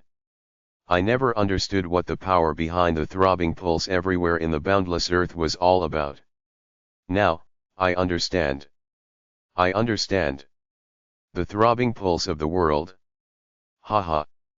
So this is the throbbing pulse of the world. Linley seemed to have gone mad, as he raised his head and laughed wildly. And just as Linley began to laugh loudly, an enormous, unique, irresistible surge of force descended. The space around Linley became distorted. In the face of this unique presence which was like the laws, any creature, no matter how powerful, was like nothing but an ant. Even Burgess couldn't help but tremble. The bald Burgess, who had just defeated Linley yet again and was preparing to delightedly lecture him, was stupefied. This Linley, he broke through, just like that. This is too monstrous. Burgess finally understood the difference between himself and a genius. Book 13, Gebados, Chapter 31, The Throbbing Pulse of the World. The natural laws descended. Even Bibi and the white-robed man, who had been sparring, had their attention drawn and came over. Bibi moved like a flash of lightning through the mountain forests and arrived within the gorge. He saw Linley hovering there, and his eyes became filled with delight. Boss, you've finally mastered the throbbing pulse of the world. Big brother, what's going on? He broke through, just like that.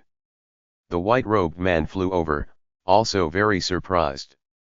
The bald man, Burgess, said in a state of some confusion, just then, I knocked him down. I don't know what caused him to gain a sudden insight, but he actually broke through. Look, isn't this is so discouraging to me. No wonder third brother praised him. The white-robed man looked towards Linley as well. As though through teleportation, yet another person appeared in the ground of the gorge. It was the crimson-eyebrowed Leyland. Bibi glanced at Leyland, somewhat surprised. This lord of Mount Copper Mountain is too powerful. However, Grandpa had said before that no expert, no matter how powerful, is capable of teleportation. I don't know what techniques this Leyland used. Leyland smiled, hovering in mid-air as he watched Linley. He nodded as though in satisfaction. Space blurred and distorted. Rumble, countless amounts of earth elemental essence surged towards the air above Linley, and that unique force surrounded Linley's soul, seeming to be able to see completely through his soul and understand everything within it. In the air above Linley, the earth elemental essence continued to gather at an even more rapid rate. Suddenly, boom! The earth elemental essences dissipated, and in the area where they previously had been, there was a black jewel-like object that glimmered faintly with earthen yellow light. The divine spark's nature was of course connected to Linley's soul. Earth-style divine spark. Linley felt a surge of joy in his heart. Linley had already had experience and been prepared for this long ago. Finally, I have become a deity in both the earth style and the wind style. Linley couldn't help but feel excited. But at the same time, within Linley's mind, he couldn't help but think of Leyland. I truly must thank this Lord of Mount Copper Gong, for me to be able to break through the bottleneck so quickly this time. Should I form another divine clone? Linley could sense the information which the natural laws were transmitting to him. Without hesitating at all, Linley controlled the earth-style divine spark to hover next to him, outside his body. A hint of a smile was on Linley's lips. Once again, my spirit will split in two. From today onwards, I'll have yet another body, while at the same time, I can train in still more laws. Only, this pain of the soul being split. Linley's muscles throughout his body began to convulse. The pain of his soul being split in half caused Linley's face to instantly turn pale and utterly bloodless. It seems this Linley still wishes to train in other laws. Leyland exhaled in appreciation. He actually chose to once again split his soul in half. Leyland knew full well how agonizing it was for the soul to be split in half. When one soul was forcefully ripped in half, even the most powerful of experts wouldn't be able to refrain from screaming. Fortunately, in that moment of becoming a deity, one soul would be protected by the natural laws. Right now, the soul tearing wouldn't cause any problems. Under normal circumstances, however, a simple vibration that was powerful enough could cause the soul to truly collapse and the spirit to shatter, to say nothing of the soul being broken in half. A sword-shaped soul flew out from Linley's body, fusing with that earth-style divine spark hovering in mid-air. Sword-shaped soul. Leyland's eyes lit up. He has potential to train in the laws of destruction. For now, Linley once more found himself within that boundless, infinite, unique plane, the elemental sea. That indistinct, hazy area was filled with the boundless elemental sea. Waves rose and fell, and the earthen yellow waves were filled with liquefied earth essence. Deeper within it was more and more pure earth-style divine power. Linley worked hard to delve deeper into the depths in search of that divine power. Divine earth power surrounded his earth-style divine spark, forming an earth-style divine clone which looked identical to Linley. Bodies formed from the natural laws are always created naked. Linley immediately used his divine earth power to create an earthen yellow robe for his divine earth clone. With but a thought, his divine wind clone also appeared from within his original body. Divine earth clone, divine wind clone. His two mighty divine clones circled around his original body. And then, the two divine clones both fused into his original body.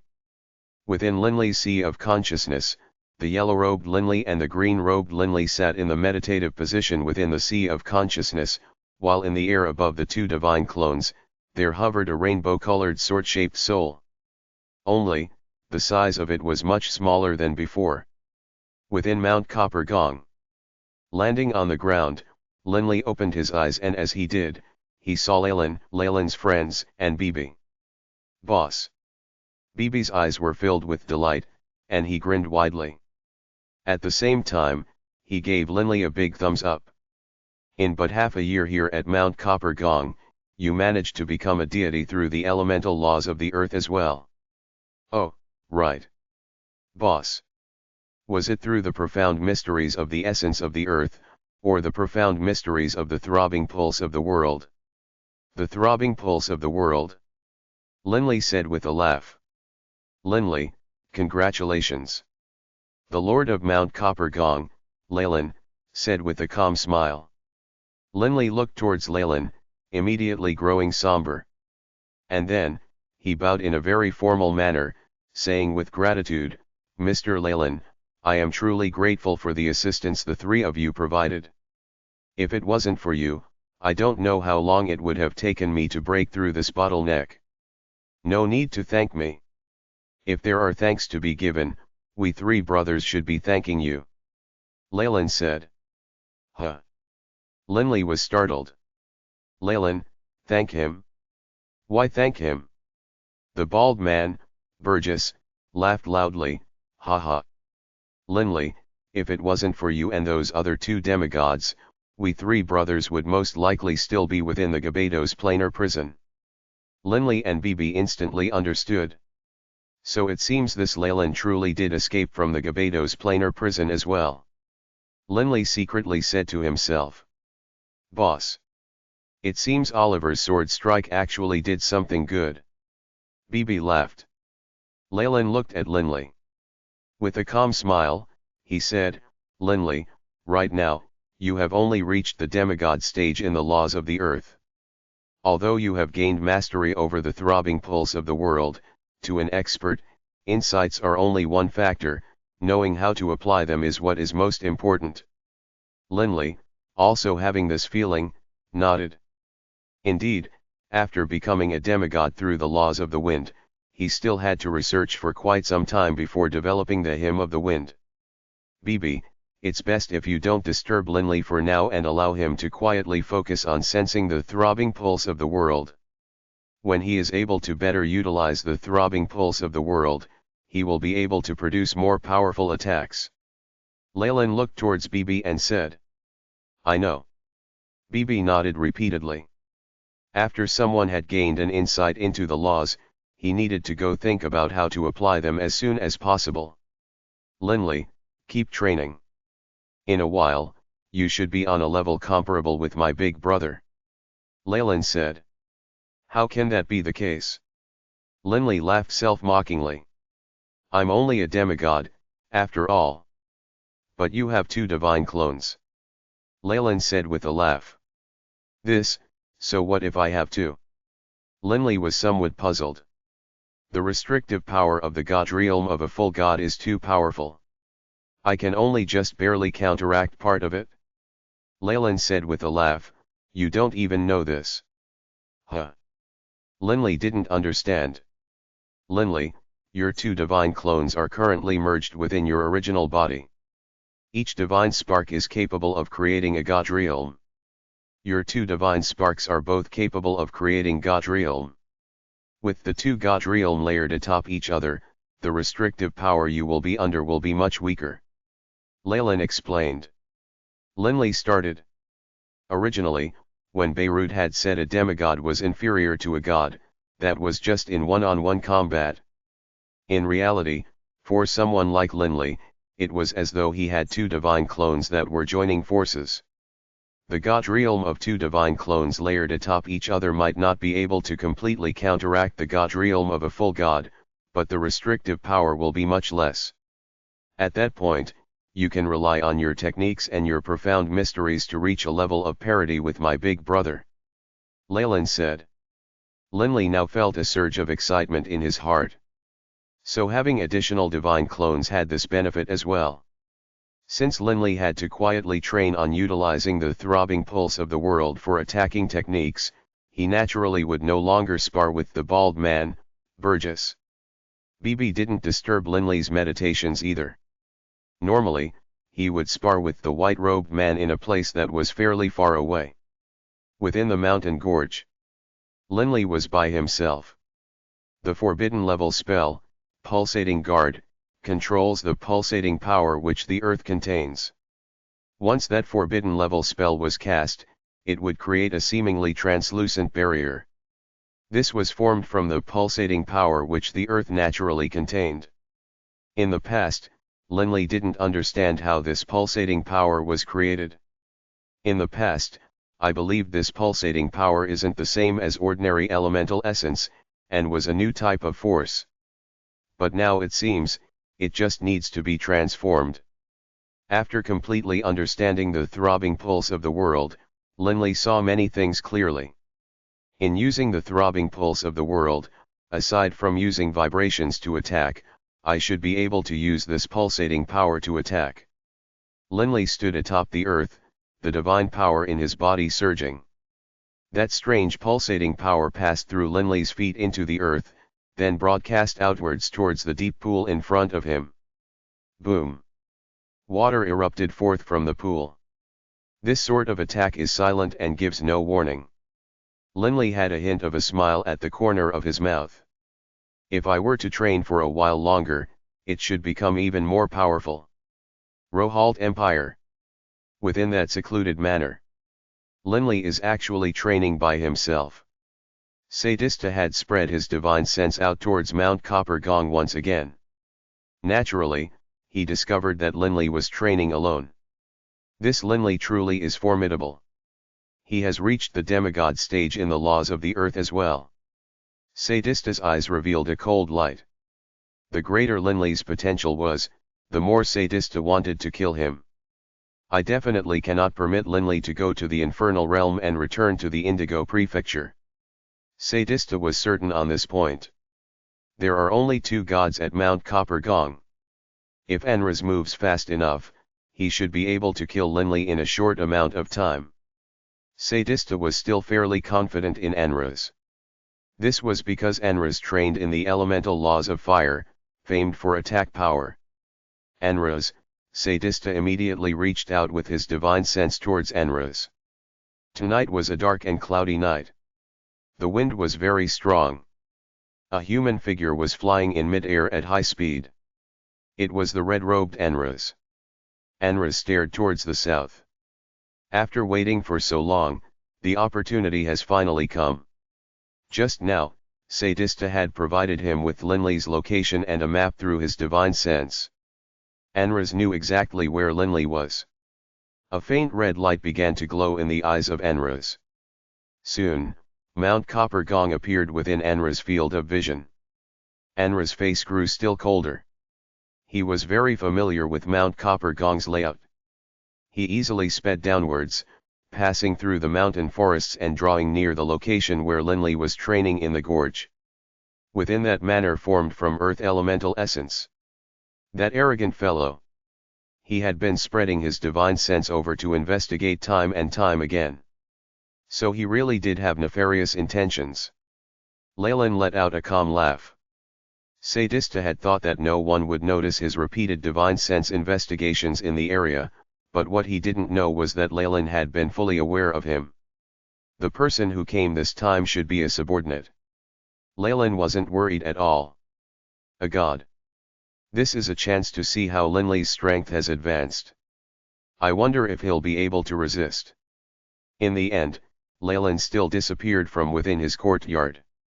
In truth, Anras was much closer to Linley's gorge than he had been. And yet, Leyland arrived first. In the gorge where Linley was training. Linley was absorbed in his meditations. But suddenly, he felt the ground vibrate slightly. Huh. Confused, Linley stopped his training. What's going on? Linley didn't understand what problem had just appeared. Only, Linley didn't know that at the corner of the gorge, a rock had suddenly appeared. This rock was emanating a faint earthen aura. Best to watch from here. Otherwise, if Linley were to die, then things would really get a bit tricky. Oh. That god has arrived. Book 13, Gebados, Chapter 32, Earth and Wind. Linley didn't discover that Anras had come. Rather, he was focusing on pondering the throbbing pulse of the world. Mr. Leyland's words were correct. The essence of the earth is the profound mystery of the laws of the earth with great defense against material attack, while the throbbing pulse of the world defends against spiritual attacks. At the same time, it not only can defend against spiritual attacks, it can also engage in spiritual attacks. Linley was currently pondering how to rely upon the throbbing pulse of the world to execute a spiritual attack. Within that quiet, gloomy gorge, atop a distant tree, there was a human figure. It was Anras. Anras was looking at Linley, training within the gorge. Killing him will only require a single blow. Although Anras knew Linley was a demigod, Anras still decided to engage in a sneak attack, so as to kill Linley in a short amount of time. This was the order of Sadista. It was very quiet within the valley. Swish. Very suddenly, a streak of red, fiery light split through the air, piercing towards Linley. Linley was shocked. Not good. Linley could feel that he had already become restricted by a god realm. Other demigods, if suddenly ambushed by the god realm of a god and this full-strength attack, definitely wouldn't be able to react in time. But Linley had often sparred with Burgess, a full god. Now, in the face of Anra's sneak attack, Linley reacted almost naturally. First of all, relying on the two divine clones within his body, he immediately created two god realm of his own. At the same time, Blood Violet instantly appeared within Linley's hands, and in a very practiced manner, it danced out. Countless sword shadows transformed into a long violet chain, which intersected with that fiery red light. Linley himself relied on the backlash from those colliding blows to rapidly retreat. Bang! Linley was sent smashing far away into the mountain walls behind the waterfall. The mountain walls cracked open, and stones came tumbling down. Anra's face changed. Linley was able to block my sneak attack, just like that. Anras was very surprised. Swish. Anras slashed downwards in a line, moving like a bird of prey as he charged towards the hole in the mountain wall which Linley had just created. But with a boom sound, At another part of the mountain wall, Linley suddenly exploded out like a bolt of lightning, landing on the empty ground of the gorge. Azure gold draconic scales covered Linley's entire body, and his iron whip-like draconic tail flashed with icy cold light as it gently swayed about. Linley's icy, dark golden eyes stared coldly towards the mountain wall. "Who are you?" Linley barked. After having transformed into the dragon blood warrior form, Linley's speed had risen dramatically. Even though he used his two god realm together, the opponent's god-level god realm still put him at a disadvantage. However, by relying on the profound truths of velocity and his dragon blood warrior form, he was still able to maintain parity with the opponent's speed. Linley's loud shout didn't just shock Anraz. At the same time, in a different part of Mount Copper Gong, where Bibi and the white-robed man were sparring, the two of them as well as the spectating Burgess were all shocked. "Boss!" Bibi's face changed. He immediately charged towards the gorge alongside those two gods. Not good. Anraz knew that the situation was dire. If I wait until those two gods get here, I won't have any chance at all. Anraz's body was wrapped in flames, and he slashed through the skies like an arrow, charging towards Linley. That icy, flame-wrapped spear in his hands pierced directly towards Linley. "My most powerful attack." Anraz's eyes glittered coldly as he stared at Linley. Linley stood there, staring at him with those dark golden eyes, not dodging at all. "He's asking to be killed." Anraz, seeing that the opponent wasn't dodging, couldn't help but sneer in his heart. Actually, when Linley came out from the mountain walls and shouted loudly, he had already controlled the divine power in his body to be transformed by the throbbing pulse of the world into surges of pulsating power which were spreading out from Linley's feet. With Linley at the center, an area of 100 meters had become the domain of that pulsating power. Right at this moment, Linley's eyes suddenly lit up. At the same instant, dozens of surges of pulsating power emerged from within the ground, rising up from below to surround Anraz at high speed. It was as though hands had suddenly appeared from the ground, snatching at Anraz's legs and covering his entire body. Anraz's face changed dramatically. "Die!" Right at this moment, the dragon-formed Linley swept out with blood violet and his adamantine heavy sword in his hands as he charged at Anraz. Boom! The divine power in his body bursting forth, Anraz hurriedly broke free of the restraining power of the large amount of pulsating power. However, at the same moment he broke free of that power, the distance between himself and Linley had been decreased to less than 10 meters. A distance of less than 10 meters, to Anraz and Linley, was simply too close. Because their speed was too fast. How could Anraz retreat? After all, Bibi and those two gods were flying over at high speed as well. A dazzling, cold light flashed out from his spear as he thrust it towards Linley, the tip of the spear carrying a dim surge of faint red light. This was Anraz's most powerful attack, Soul Destroyer. A devilish violet light flashed, while at the same time, a pleasant flute melody could be heard. Upon hearing this melody, even Anraz was slightly affected. After having trained for 20 years, Linley's Hymn of the Wind technique was now much more powerful than it had been in the past. More importantly, this Hymn of the Wind wasn't just a flute melody, it also contained an invisible sound wave attack. Blood violet clashed head-on with the spear. Clang!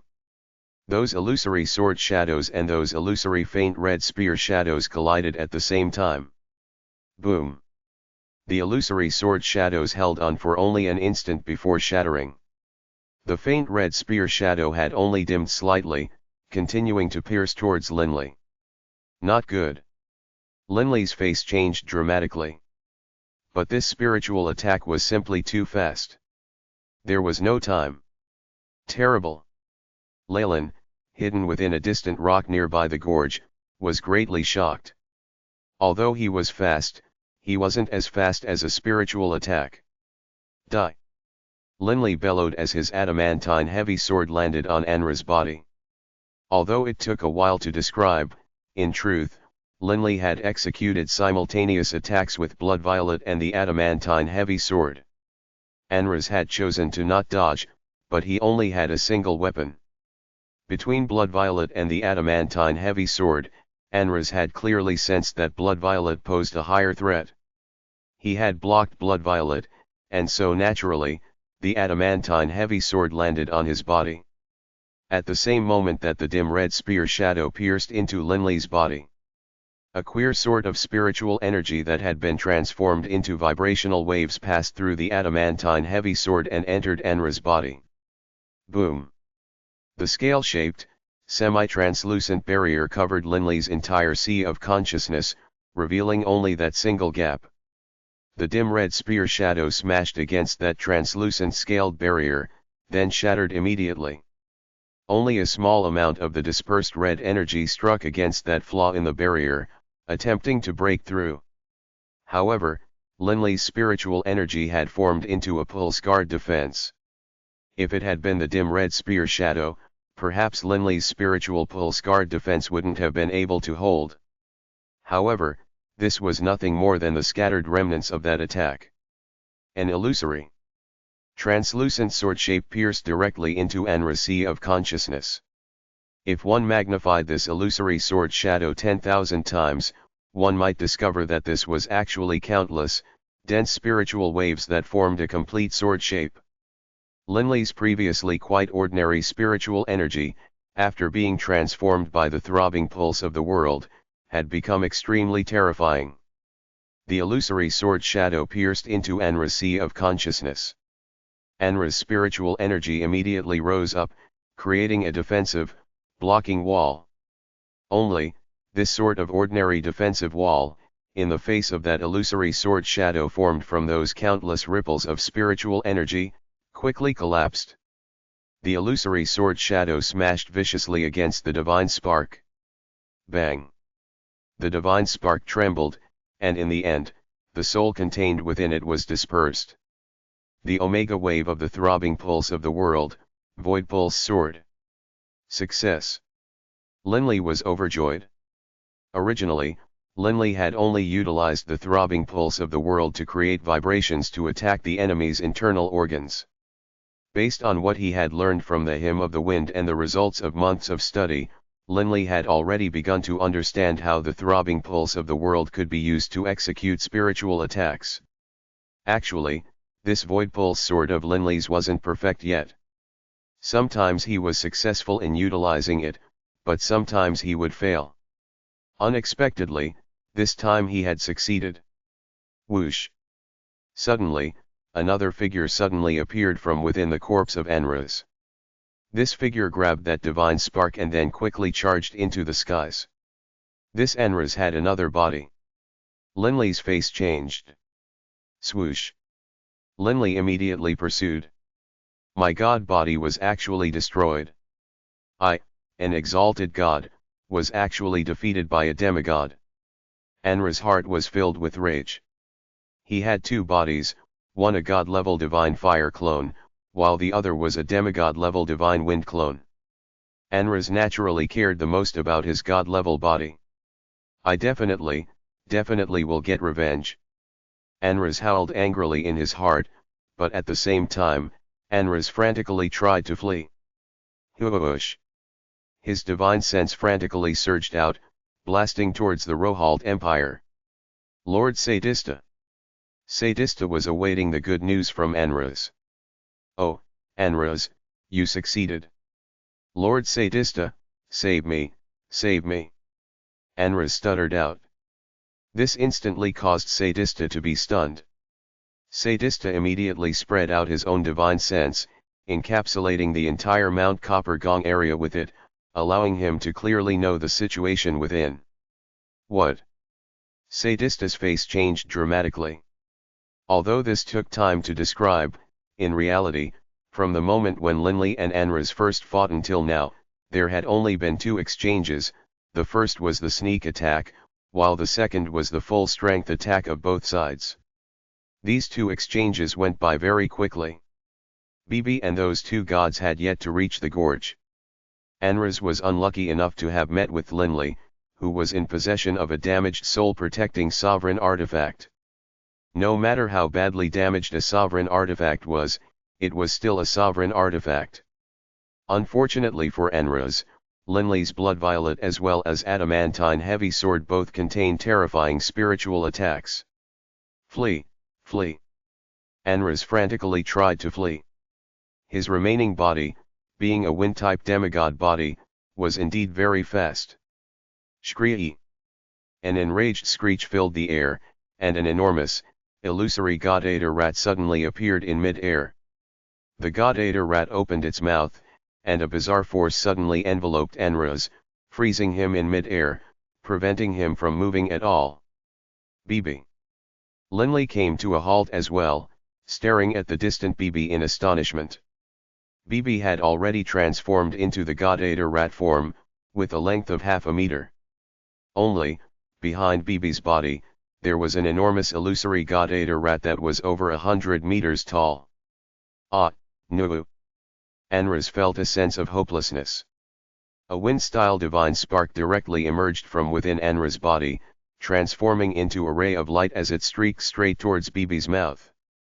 Like eating a bean, BB swallowed the wind-style divine spark into his stomach.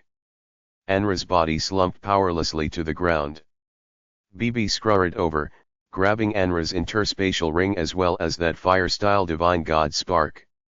Humph, you dare act against my boss, and you still want to flee? In your dreams. BB gave Enraz's corpse 2 or 3 good kicks as well, clearly quite angry. The bald man, Burgess, as well as the white-robed man and Linley all stared in astonishment, mouths gaping. This is the divine ability of a god-eater rat. Linley's heart trembled. Devouring someone's divine spark? No wonder they dared style themselves as god-eater rats. This was too monstrous. Boss. BB flew over, tossing the fire-style divine god spark in his hands to Linley. I'm not able to digest this god-level divine spark. All yours. Oh. Linley accepted the god-level divine spark. Wait, what did you say? Linley looked towards BB. Did you just say, digest? Divine sparks were so hard as to be indestructible. Even divine artifacts wouldn't be able to leave the slightest mark on them. This was why when deities died, they would leave behind a divine spark. Not even the full-strength attack of a high god could shatter a divine spark. But BB had. Right. I'm only a demigod, so I'm only able to digest demigod-level divine sparks. This was BB's explanation. Linley looked at BB, truly not knowing what to say. Book 13, Gebados, Chapter 33, An Implacable Rage. Digest a divine spark. The bald man and the white-robed man, 2 full gods, descended from the air. The bald man, Burgess, stared with eyes as round as an ox's towards BB. Divine sparks are known to be indestructibly tough, and are 10,000 times tougher than even divine artifacts. In the Gebados Planar Prison, when experts engaged in battle, no matter what level the battle was at, divine sparks were never destroyed. In terms of toughness, most likely even Linley's Blood Violet couldn't compare to a divine spark. In theory, divine sparks should be utterly indestructible. The white-robed man nodded as well. Yeah, divine sparks really are tough. Even though my teeth are really sharp, I'm still not able to chew through and grind them up. BB rubbed his nose in resignation. You want to grind them up? Even Linley, upon hearing these words, wanted to curse at BB. However, BB's gaze held a hint of slyness within them, causing Linley to not know whether to laugh or to cry. BB, you little rascal, you are growing more and more sly. I wonder where you are learning this from. BB intentionally let out a long sigh. I'm not able to chew and grind them up with my teeth, so all I can do is just swallow them into my tummy and digest them. Digest it? Burgess and the other 2 all felt this was too inconceivable. Why not? I'm a divine beast, you know. BB intentionally raised his head high. In the countless planes of the universe, I'm only the second god-eater rat to ever exist. There's quite a few ba serpents and heaven-devouring beasts in the other countless planes of the universe, you know. They aren't nearly as rare and precious as we god-eater rats. Linley laughed in his heart. BB most likely heard from Lord Beirut that other planes have ba serpents and heaven-devouring beasts. The Suani lion heaven-devouring beast and the ba serpent, these two types of divine beasts, were the only ones of their kind in the Yulan plane. But there were far too many material planes. Dylan and Tarasi, however, had never gone to other planes. Naturally, they didn't know anything about how many divine beasts the other planes possessed. Linley, BB, let's go. Go to our place for a while. Third brother is waiting for you. The white-robed man smiled. Mr. Leyland. Since that mysterious Mr. Leyland had invited him, Linley and BB wouldn't decline, of course. They immediately followed Burgess and the white-robed man and flew back to the Earth Elemental Manor. In the gorge where Linley had been training. That rock in the corner of the gorge suddenly disappeared, transforming into Leyland, dressed in a dark red robe. Leyland looked towards the east, his eyes seeming to pierce through the walls of reality, a smile at the corner of his lips. Humph. It seems that High God hasn't gone crazy yet. He didn't immediately come to get revenge. But Linley's rate of improvement has still exceeded my expectations. Leyland let out a praising sigh. That violet longsword of his should be a High God artifact. The baleful aura it contains is so strong. Who knows how many experts have died beneath that sword. However, it's still best to not be overconfident. Leyland frowned.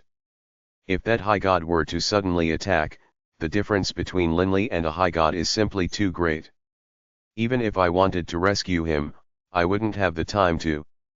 It's best to make preparations early.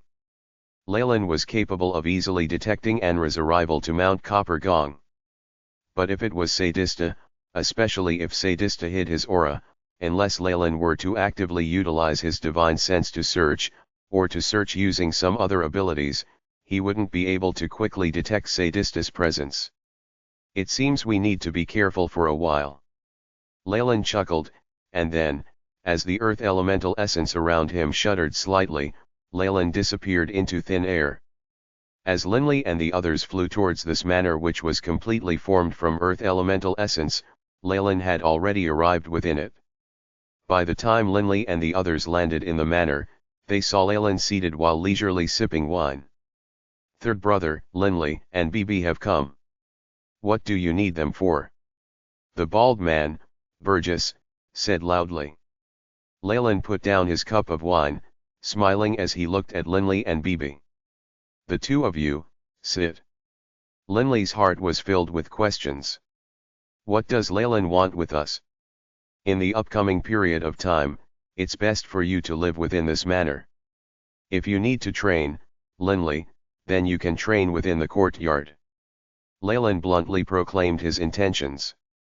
Linley and BB couldn't help but feel somewhat astonished. Mr. Leyland, live at your place. Linley was somewhat puzzled. Leyland laughed loudly.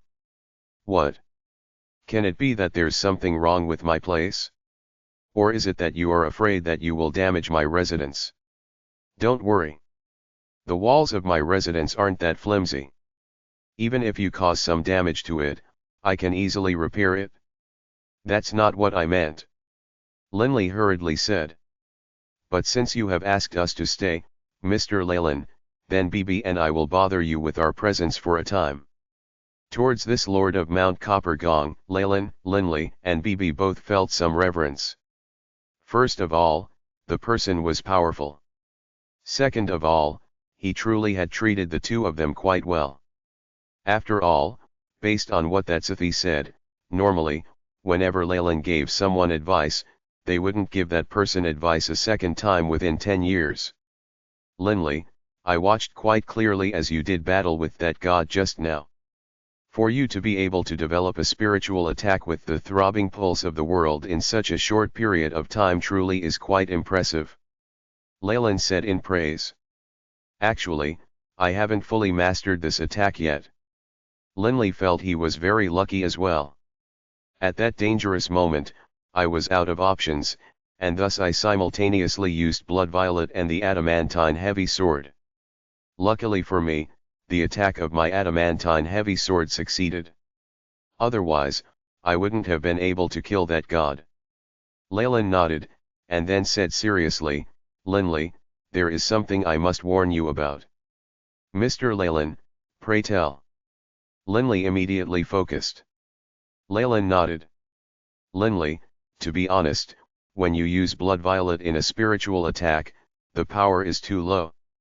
All you are doing is applying spiritual energy in a simple manner, passing it through Blood Violet and using it to attack the opponent's soul. The only good aspect to this attack is that you included the profound mysteries of music into it. I urge you, at a critical moment when dealing with a powerful foe, don't use this sort of attack.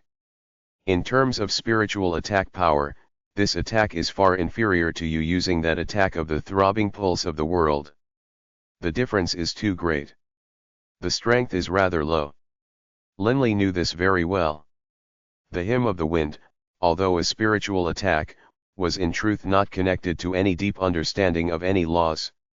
It just filled Blood Violet with spiritual energy and utilized Blood Violet to release that attack. That was it. When the Hymn of the Wind technique struck the Soul Destroyer technique, the illusory Blood Violet shadows created by the Hymn of the Wind were instantly eradicated. Its strength was far inferior. When Linley had developed the throbbing pulse of the world, Void Wave Sword, he discovered that a spiritual attack which contained profound mysteries within it could reach an astonishingly terrifying height. It can be said that the Hymn of the Wind was nothing but a hammer created from spiritual energy that pierced through the opponent's soul. However, the throbbing pulse of the world, Void Wave Sword caused his spiritual energy to pass through the throbbing pulse of the world principles and instantly release millions of surges of spiritual ripples. The countless spiritual ripples miraculously then formed in an organized manner into a comprehensive whole, that illusory sword shadow. The illusory sword shadow, upon striking the soul, would release those countless surges of sword ripples. Reinforcing each other, the power of those countless sword ripples would suddenly layer atop each other, reaching an extreme. It was much like ordinary white paper. Even you folded it up into a stick, if you used a lot of force, you would still break it. However, if you were to chop the paper into hundreds of strips, and then braid those strips into a cohesive whole, then its endurance would be 100 times greater and would be able to sustain a weight of even hundreds of kilograms. The effectiveness of the braiding of the profound mysteries of the throbbing pulse of the world was hundreds of times greater than simple braiding. The Hymn of the Wind spiritual attack is a rather low-level one. Only after fusing with the profound mysteries of the laws will one's attack power increase. Linley understood this. Leyland laughed. If you had used your adamantine heavy sword to strike that god's spear, then your spiritual attacks would most likely have cancelled out. His spiritual attacks power is on par with yours. Leyland, given his experience and judgment, was easily able to make this determination. Oh! Linley thought back to that faint red spear shadow as well. That spear shadow was indeed quite powerful. If I didn't have that damaged soul-protecting sovereign artifact, I most likely wouldn't have been able to take a soul attack on that level. Linley, there's something I'm mystified about. Leyland frowned as he looked at Linley. That dying blow spiritual attack the god released, the soul of even most gods wouldn't have been able to take it, much less yours. How is it that you seem to be completely unaffected? This question had stumped Leyland for quite a while. Linley didn't know what to say. Could it be that he would tell Leyland that he had a damaged soul-protecting sovereign artifact? A sovereign artifact, even a damaged one, was more than enough to cause a high god to become red-eyed with desire. Haha, I'm being rude. Leyland laughed loudly. I shouldn't ask a question like this. Linley, just live nearby for now. If you have any training questions, you can ask me. All right. Linley nodded. You need to master the spiritual attack aspects of the throbbing pulse of the world as soon as possible, Leyland laughed. Linley and Bibi thus began living within the manor and quietly training within. Occasionally, when puzzled, Leyland would use some examples to help explain to Linley. Sometimes, Linley would suddenly understand. If he didn't understand, then Leyland would have Linley to slowly think about it on his own. All Leyland could do with regards to training was occasionally give some guidance. Linley's training days were very happy and peaceful, but in the Rohald Empire, that high god, Sadista, had been in a terrible mood in recent days. Within the courtyard, Sadista was currently dining with his two gods. Only, Sadista's face was very gloomy, and the two gods didn't dare to make any sound. Bang! Sadista slammed the crystal wine glass onto the table, then rose and walked out of the living room. Because Sadista had used a little too much force, the crystal wine glass actually shattered. The two gods glanced at each other. Danny Dan and I, ever since Enraz died, during this past month, Lord Sadista has been in a terrible mood. How should we resolve this? The middle-aged man with short silver hair said. They were frustrated as well. If Sadista was always in such a gloomy, dark mood, their lives wouldn't be comfortable either. They would be in the Yulon plain for nearly 1,000 years, after all. If they had to spend 1,000 years in nervousness, that would indeed be quite miserable. Right. This has to be resolved. I'll go discuss this matter with Uncle. That youngster, Danny, said. Danny was Sadista's nephew. Thus, it fell upon him to deal with this. Sadista was wearing a noble, lavish violet robe. Standing in the beautiful flower gardens, he was in a very bad mood, despite how beautiful the flowers were. This Linley is a mere demigod. In order to kill him, Enraz died. And right now, I still can't go act against him. Sadista's heart was filled with repressed anger. He was indeed capable of killing Linley, and perhaps Beirut wouldn't find out. But if Beirut did find out, then he, Sadista, wouldn't be able to enter the necropolis of the gods. The necropolis of the gods matters more. Sadista kept on reminding himself. For the sake of the necropolis of the gods, he had to choose to remain in hiding and not go deal with Linley. But he still felt angry and resentful. After all, Linley was only a demigod. How could Sadista not vent this anger in his heart? Smoldering rage. Uncle! A sound rang out. Sadista glanced over. Calmly, he said, "Oh, Danny. What is it?" "Uncle, in the past month, I've seen that you are always in a bad mood. Enraz is dead and gone. In addition, he was only a god. There's no need to care so much about it," Danny said. Sadista snorted but didn't say anything. He didn't care about a god. What made him miserable was that he had suffered a setback, but could only endure instead of venting his anger. If he had been angered by an expert, that was one thing. But in this case, he had been angered by a demigod. How could he calm down? He wanted to go kill him, but what if Beirut found out? What then? Smoldering, suppressed rage. Book 13, Gebados, Chapter 34, Darkness and Flame. Danny, seeing Sadista snort without saying anything, intentionally asked in a mystified manner, "Uncle, there's something I don't understand. You told us that Enraz failed in his attempt to kill Linley and died. But how did Enraz die? I refuse to believe that Linley was able to kill Enraz." Sadista started slightly. Who killed Enraz? Sadista himself wasn't certain. After all, Sadista couldn't constantly be checking with his divine sense and watching everything. He had only found out about Enraz's failure when Enraz notified him using his demigod-level divine clone. Sadista didn't know the details of Enraz's death when he was with Linley. Enraz had two bodies. The wind-style demigod body was killed by that god Ada rat. Sadista said. he was very certain about this. As for his divine god clone, could it be that Linley killed him? Danny asked. Of course not. Sadista snorted as he spoke. Although Linley managed to reach the deity level in the Earth style recently, he is still just a demigod. Even if his two divine clones joined forces and were able to greatly reduce the binding effect of the god realm, you, Danny, should know that Enraz was a powerful god. Danny nodded. Even I can't take Enraz's spiritual attack.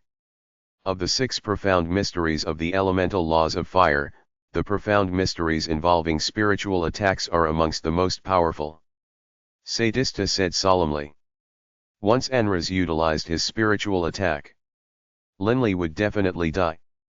However, no matter how formidable Sadista was, there was no way he could have suspected that Linley would actually be in possession of a damaged soul-protecting sovereign artifact. Thus, it should have been those 2 gods in that manner who acted. Sadista, although not certain of the exact circumstances, was certain about this determination. This is the only explanation for why Linley didn't die. Uncle, Danny said in a puzzled manner. Did any of those 2 deities in the mountain range die? As Danny saw it, given Enraz's spiritual attack power, even if those 2 gods attacked him in unison, Enraz should have been able to take one of them with him in death. Not a single one died. Sadista laughed coldly. Those 2 gods should be very powerful. My divine sense located a manor formed from earth elemental essence within that mountain. Just from looking at the manor, I can tell that this god should have fused 2 types of profound mysteries together. Even after reaching the level of complete mastery in the profound mysteries of the essence of the earth, it was impossible to create an eternal manor like this one. No wonder they were able to kill Enraz without either of them dying. Danny sighed. But then, Danny had a thought and he said to Sadista, Uncle, I know that you are in a bad mood. Since that's the case, why don't you go kill those 2 gods? You'll be able to get revenge for Enraz, but more importantly, you'll be able to vent your anger. Oh. Sadista was intrigued. The repressed anger in his heart did indeed need to be vented. But that Linley and Bibi are both there. Sadista frowned. Uncle, what are you worried about? As long as you don't act against Linley, then you have nothing to worry about. Uncle, since you aren't acting against Linley, I trust Lord Beirut won't blame you either. There would be no excuse for him to cause trouble for you. Danny explained. Not act against Linley. Sadista frowned. Deep in his heart, he truly wanted to kill Linley. Danny laughed. Uncle, I also am aware that once Linley returns to the Indigo Prefecture in the Infernal Realm, he will most likely become a great threat to our clan. But uncle, we don't necessarily have to kill Linley in the Yulon Plain. Once Linley reaches the Infernal Realm, we can make our move then. The Infernal Realm is so vast and enormous, while Linley is completely unfamiliar with that area. Wouldn't it be extremely simple for us to deal with him then? Ha, ha ha, Sadista began to laugh. Sadista laughed as he looked at Danny. Danny, I was pushing myself into a corner just now. Right. The Infernal Realm is limitless and vast. Linley won't find it so easy to make his way to the Indigo Prefecture. We are completely capable of acting against him in the Infernal Realm. Staring towards the west, Sadista felt a surge of joy. Let's go kill those 2 gods. Sadista deeply detested those 2 gods. Uncle, when you see Linley, you can even greet him in a warm, friendly manner. Danny laughed. After all, you aren't going to kill him here in the Yulon Plain, so what have you to fear? As for killing him in the Infernal Realm, how could that Beirut know about everything which is happening in the Infernal Realm? Not even a sovereign could do that. Sadista's smile became even more brilliant. Ha ha, well spoken. Sadista slapped Danny on the shoulders. In the Yulon Plain, I can even make friends with Linley. After all, I can wait until we are in the Infernal Realm before making my move. I've been suppressing my anger for over a month now. Sadista stared towards the west. Humph. I'm going to go kill those two detestable fellows right now. On the way, I'll go make friends with Linley. As he spoke, Sadista immediately flew into the air. I'm going to go make friends with Linley and Bibi. Sadista felt unspeakably amused. Sadista's body transformed into emptiness, and his body completely disappeared from the area. Supposedly, Uncle has already fused 3 profound mysteries of the laws of darkness. I wonder how long it will be before I reach that stage. Standing there in the garden, Danny let out a long sigh. It was hard to fuse even 2 profound mysteries of a law. As for fusing 3, the difficulty was dozens of times greater. There were very few high gods who were at that stage. The mountain range of Mount Copper Gong. Within the elemental manner. Linley, although the aura of your blood violet sword can affect an opponent, there's no need for you to force yourself to use it for soul attacks. Leyland explained to Linley. A truly powerful attack brings forth the profound mysteries of the laws through the divine artifacts being wielded. You are completely capable of utilizing the profound truths of velocity, the profound mysteries of music, and the profound mysteries of sound waves through your blood violet. Leyland laughed. Although these are physical attacks, there isn't much of a difference between physical attacks and soul attacks. When your sword physically chops down through the opponent's skull, it will still slam onto their divine spark and kill them, right? Linley nodded as though he had gained some insight. Remember, use the profound mysteries that you have learned as the basis for your attacks. That's all you need to do. There's no need to be influenced too much by your choice of weapons. Leyland said. Look. Although your adamantine heavy sword is just a low-level divine artifact, the power of your void wave sword was far greater than that of blood violets. Linley laughed. Leyland, just as Linley was about to speak, he saw that Leyland was frowning. I didn't expect he would actually come. Leyland's body moved, disappearing from within the elemental manor. What just happened? Linley didn't understand. Actually, ever since Enraz had launched his sneak attack, Leyland had covered the entire Mount Copper Gong area with a spiderweb-like web of gravitational space. Gravitational space was also one of the extremely miraculous profound mysteries of the laws of the Earth, and was a very high-level one as well. Within his gravitational space, Leyland could instantly increase the strength of the local gravity by 10,000 times. But Leyland didn't do this. All he had done was to cover the entire Mount Copper Gong with his gravitational space, not actually changing the strength of the gravity. Because the boundless Earth contained gravity to begin with, although Leyland set up his gravitational space, Sadista didn't notice it when flying over, thinking that the gravity here was just the natural gravity of the Earth.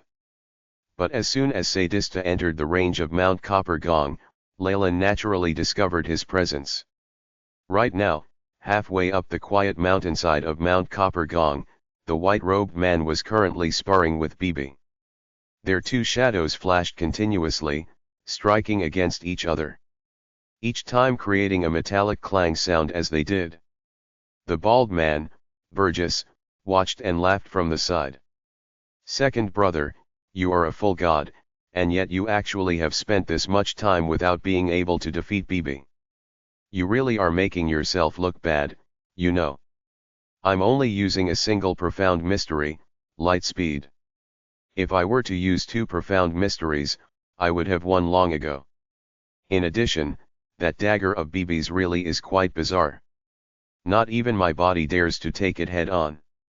The white-robed man cried out in protest at Burgess' words during the sparring match, but Bibi was indeed very powerful. Especially that dagger-shaped weapon of his. You are a full god. Stop looking for excuses.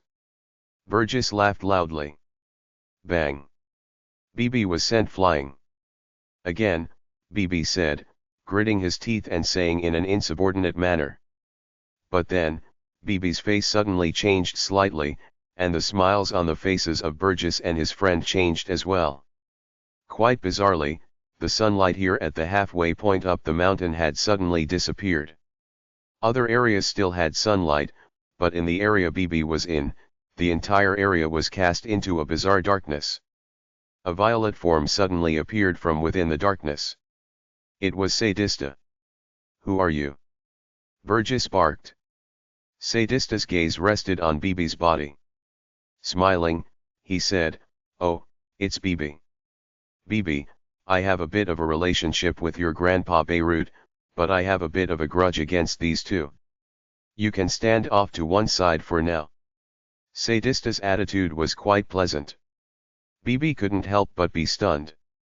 Who is this guy? BB didn't know Sadista at all. Sadista turned to stare at Burgess and his friend. Laughing coldly, he said, "The two of you, prepare to die." As he spoke, Sadista raised up a single hand. "You want to kill my brothers? You really are quite bold." A clear, cold voice rang out, and Leyland, dressed in a dark red robe, walked out, a hint of anger evident in his eyes, beneath those crimson eyebrows. Seeing this person, Sadista couldn't help but feel greatly shocked. How could there be someone else here? Based on what his divine sense had told him, Mount Copper Gong only had 4 people present, Linley, BB, and these 2 gods. This person in front of him shouldn't be here. Leyland looked coldly at Sadista. "Step back for now," Leyland said calmly. BB and the other 2 immediately flew to one side.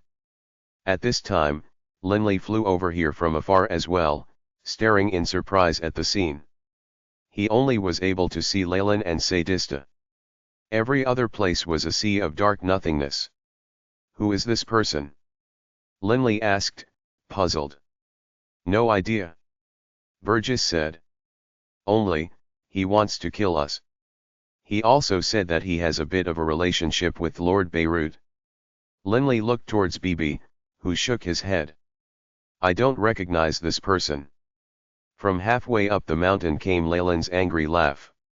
"Ha ha, you want to leave after just saying, perhaps this was a case of mistaken identity? How laughable. If I hadn't arrived just now, wouldn't my brothers have been killed by you? Nobody who wants to kill my brothers has ever survived." Sadista's angry voice rang out as well. "I gave you face, but you are still so arrogant. Ha ha, fine. Since that's the case, then today, I'm not only going to kill your brothers, I'm going to kill you as well. Let's see what you are going to do about that." Boom. With Sadista at the center, the nearby space began to distort. With the distortions expanding in each direction, the entire nearby mountain peak actually was transformed into fine powder, with the surrounding trees, grass, and even the sunlight being devoured by the distorted space surrounding Sadista. Because the light was being devoured, this distorted space appeared to be completely black. The space was rapidly expanding. Sadista stood there at the center of this distorted space. Linley felt astonished. What power is this? Burgess and the white-robed man were similarly astonished. You are asking to be killed? Sadista stared coldly at Leyland. Leyland let out a cold chuckle. I didn't expect you to have some skill after all. HRMPH. Sadista let out a cold snort.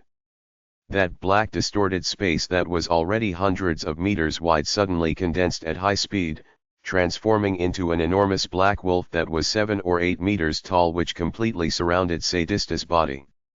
Gruol. Sadista's body suddenly disappeared, merging into one with that black wolf. The black wolf, bellowing, instantly reached Leyland. It opened its maw wide, as though wanting to devour Leyland within it. In the space in front of this bloody maw, space was constantly collapsing, then reforming. Crackle, suddenly, a terrifying heat arose out of nowhere. Leyland disintegrated, transforming into a ray of flaming light. This ray of flaming light swished straight through the body of the black wolf, and then once more reformed into a human shape with Leyland's appearance. As for the black wolf, its entire body began to shake with ripples. Ah! The wolf's body broke apart, transforming into two bodies. Sadista's two bodies both fell down from mid-air. Darkness and wind. What am I supposed to do with these two high god sparks? Leyland glanced at the two high god sparks in his hands. In but an instant, Leyland had destroyed both of Sadista's divine clones. Their power simply wasn't even close to being on the same level. Linley and Bibi both stared in astonishment, slack-jawed. That guy died. Linley could hardly believe it. That powerful high god had instantly been destroyed. Book 13, Gebados, Chapter 35, Paying Respect. An arrogant fellow who had no idea of how high the heavens are, or how vast the earth is. Leyland lowered his head to glance at Sadista's two corpses. With a flip of his hand, two beautiful tongues of flame licked out like flower petals, gently drifting downwards. Once they touched those two corpses, the corpses absorbed the flame like a sponge absorbing water. Crackle, in mere seconds, the two bodies were transformed into dust, while the interspatial ring flew into Leyland's hands. This comes from the infernal realm. It should have some nice surprises within it for me. Leyland stored away the interspatial ring. Leyland knew very well that the infernal realm was one of the four higher realms. Countless deities were clustered together within the infernal realm.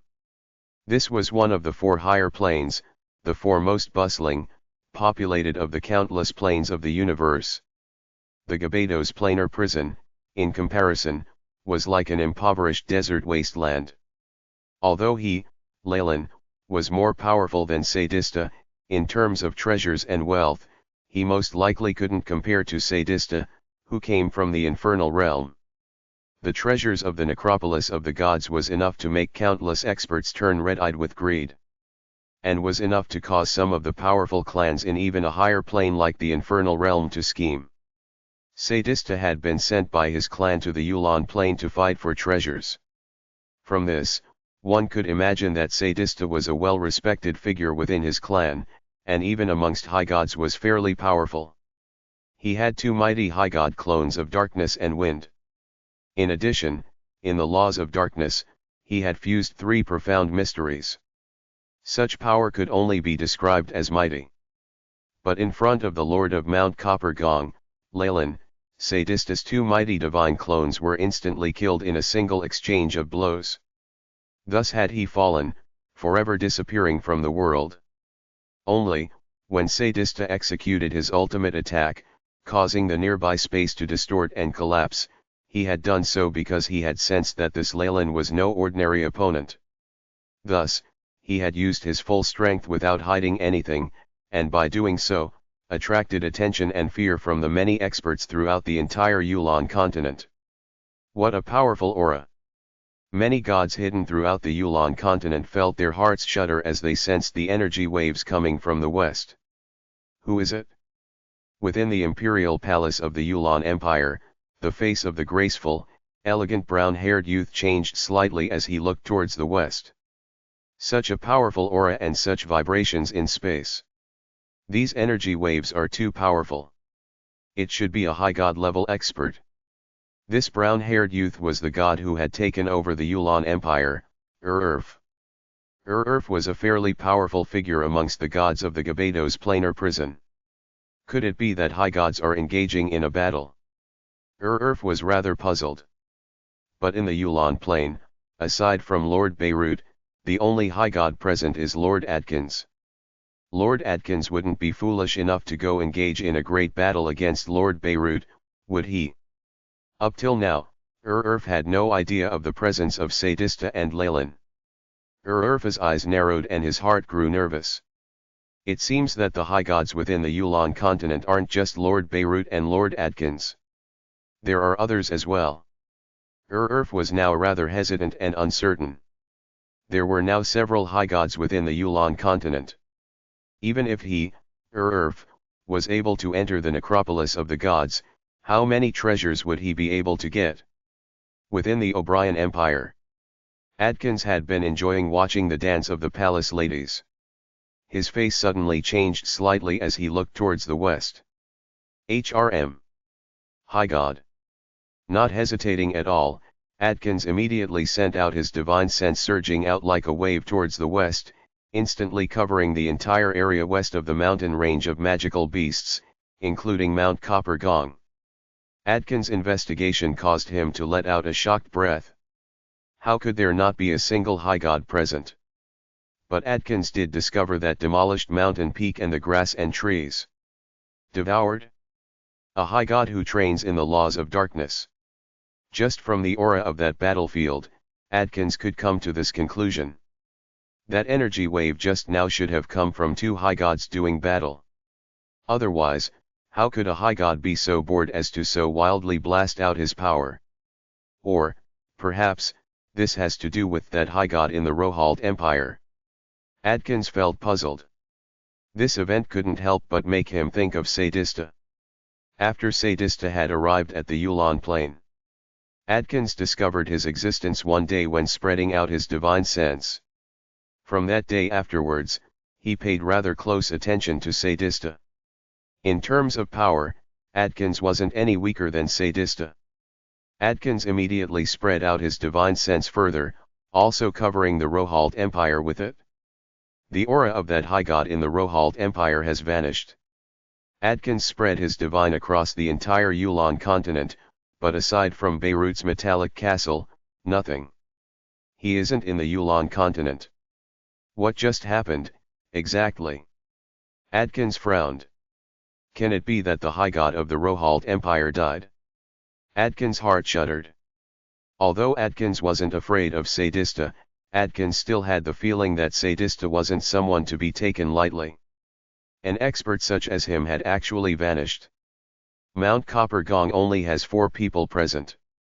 One is Linley and the god Adarat, while the other 2 are gods. Those 2 gods should be people who resided within the ruler's estate of Blue Fire City. I remember them. Atkins began to ponder the question. Atkins wasn't surprised upon discovering Leyland's 2 brothers. After all, as soon as that tunnel had opened, everyone had frantically scurried towards it. It was normal for even people who had belonged to the ruler's estate to flee to the Yulon Plain. I keep on having this feeling that something's not right. Atkins frowned. Lord Atkins. The nearby Barnes said softly. Atkins turned to look at Barnes. Coming to a decision, he said, Barnes, come make a trip with me to the west. To the west. Barnes was somewhat surprised. Just come. Atkins rose from his seat, then said to the group of palace ladies dancing gracefully in front of him, all of you can go for now. Atkins said calmly, and then he and Barnes transformed into an illusory streak which shot towards the western horizons. Mount Copper Gong. Everyone was flying towards the elemental manor. Mr. Leyland, was that expert actually a god? Bibi looked towards Leyland in astonishment. Leyland, dressed in that dark golden robe, his long hair flowing freely, showed a hint of amusement in the eyes beneath his crimson eyebrows. No, that was a high god. Leyland looked at Bibi in surprise. Bibi, didn't I say just now that these 2 divine sparks were both divine high god sparks? Yes, you did, but if that person had 2 high god clones, why is it that he died in just a flash? Bibi didn't dare believe it. Haha, although it might be incredible for others to accomplish this, it isn't strange at all for third brother to have been able to accomplish this. The bald man, Burgess, said with a loud laugh. The white-robed man also said, not only was that man a high god, he was a fairly powerful high god. Unfortunately, he actually wanted to fight against third brother.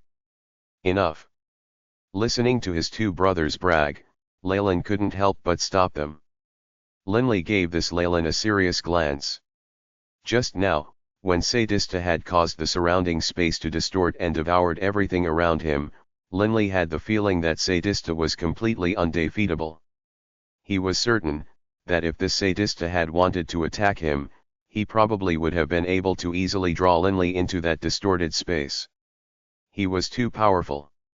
He was 10 times, no, 100 times more powerful than the likes of gods like Anras. But an expert as powerful as Sadista had died, just in an instant. The power of this Leyland should belong to the very topmost tier, even amongst high gods. Linley murmured to himself. Perhaps he is an expert on the same level as Lord Beirut. In his heart, Linley had already unconsciously put Leyland and Beirut on the same tier. Linley. Leyland suddenly looked towards him. Mr. Leyland. Linley listened carefully. Leyland laughed. Actually, this high god has a bit of a connection to you, Linley. What? Linley was somewhat surprised. Has a connection to me? But I don't know him at all.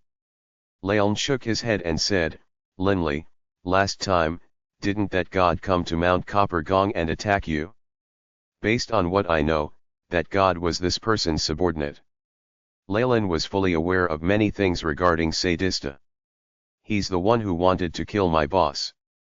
Bibi was both angry and surprised.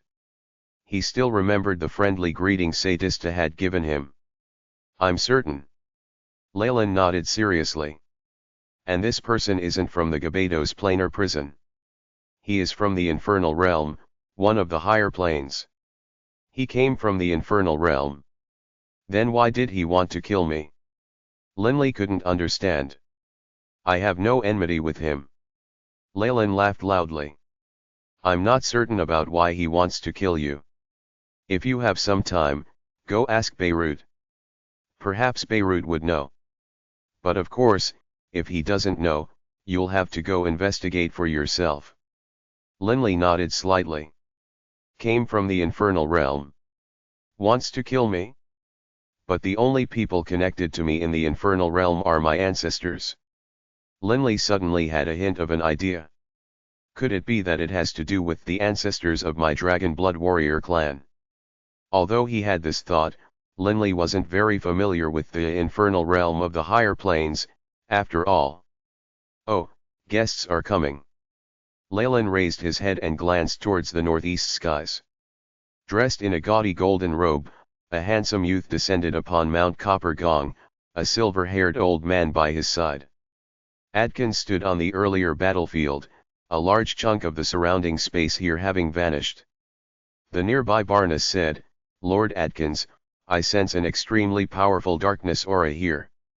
Not just darkness aura. There's also an extremely faint aura of fire. Adkins' face was extremely grave. If my prediction is correct, that high god of the Rohald Empire is already dead, and the person who killed him trains in the elemental laws of fire. Fire. Barnus was suddenly shocked. Right, fire. Adkins' face was extremely grave. The two exchanged glances, knowing what the other was thinking. Shaking his head, Adkins said, let's go pay a visit. No matter who it is, we at least have to get a clear understanding as to his identity. As Adkins spoke, he flew straight towards the elemental manor. Adkins and Barnus didn't fly directly into the manor. They landed outside of it, and then, quite politely, knocked on the door. I hope it isn't him. Adkins murmured in his heart. Kriayak. The door swung open, revealing the bald man's figure. The bald man, Burgess, saw Adkins. A smile immediately covered his face. So it is Mr. Adkins. Long time no see. Please, come in. Adkins smiled slightly, and then led Barnus into the elemental mansion. Within the elemental mansion, Linley and the others were all seated. When Adkins and Barnus entered the courtyard, Linley and Bibi were greatly shocked. Why is he here? Linley, upon seeing Barnus, was instantly shocked. When Ajwin and the others had attacked Dragon Blood Castle, they had been under the leadership of Barnus. Afterwards, Hart and Harvey, the two brothers, had joined forces, destroying one of Barnus' clones and forcing them to flee. In front of Barnus, even Ajwin and the others were behaving respectfully. But he is now standing respectfully behind this youth. Can it be that this seemingly handsome youth is the legendary high god, Adkins? Linley secretly guessed. As soon as the handsome youngster stepped into the courtyard, his gaze first swept past Linley and Bibi, then landed upon the lord of Mount Copper Gong, Leyland. Instantly, the handsome youth's eyes became filled with shock. He immediately knelt down on one knee and said with great courtesy while bowing, "Adkins pays his respects to the lord of the city." Book 13, Gebados, Chapter 36, Secret. Linley's heart shook as he remembered what Muba had originally told him. Linley, the lord of Bluefire City, is one of the 5 kings, Lord Bluefire. Lord Bluefire is very secretive. Not only is he extremely powerful, he almost never shows himself. It's uncertain as to whether or not he is even residing within Bluefire City. Within Bluefire City, the person whose fame and authority is only second to Lord Bluefire would be Lord Adkins. Linley looked towards the nearby Leyland. He is actually one of the 5 kings of the Gebados Planar Prison, Bluefire. It was hard to say exactly how long the Gebados Planar Prison had existed for.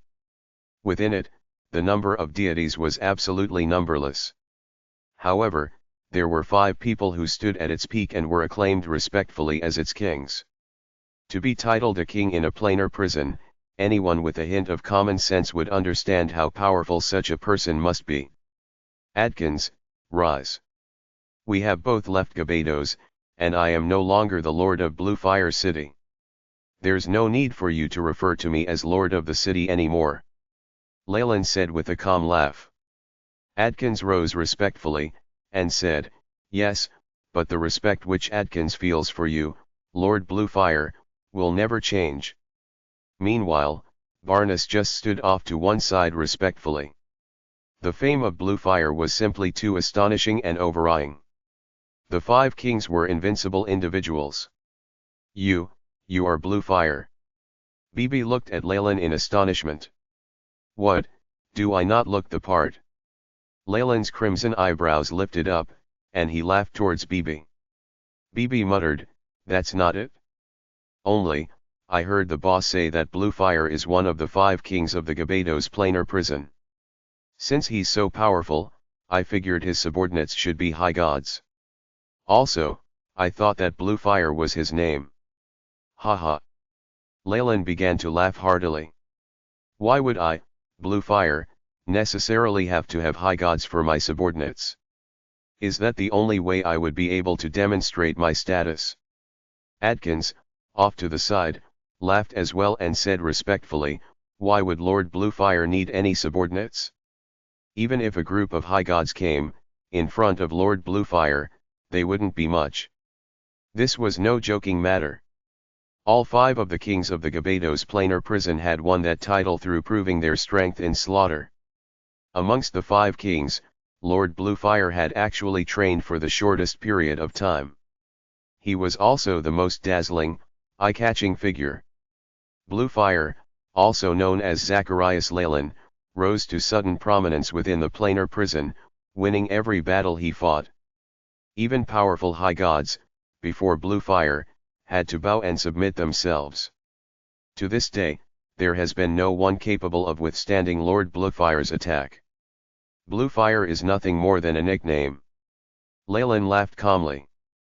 But Adkins said, "The name Bluefire is a name which, due to the countless slaughters his lordship engaged in, the countless experts of the entire Gebados Planar Prison acknowledge and submit to.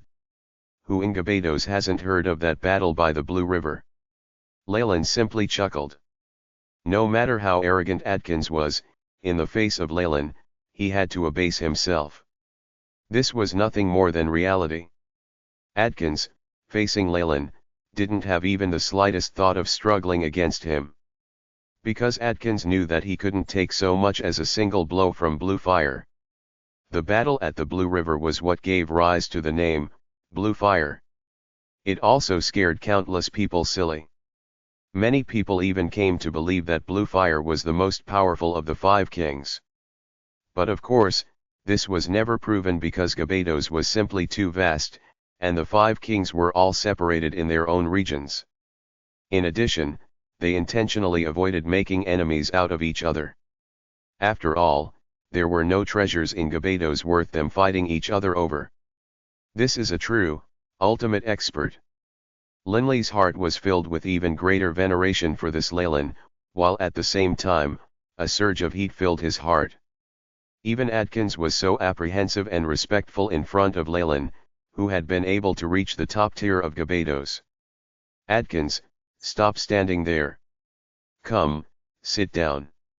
You can sit right next to Linley. Leyland pointed as he spoke. Naturally, Adkins wouldn't dare to disobey Leyland's orders. He immediately bowed respectfully. Thank you, Lord Bluefire. And then, he sat down next to Linley, while even offering Linley a friendly smile. Linley could only smile back as well. Humph! BB, next to Linley, let out a cold sneer. Adkins' eyebrows instantly rose up. He glanced at BB, and then immediately laughed. This must be BB. BB just grunted in reply, but Adkins wasn't angry. Laughing, he said, BB, I know you are a bit unhappy. What happened in the past was the fault of my people. Linley and BB glanced at Adkins, somewhat surprised. What happened, Adkins? Leyland spoke out.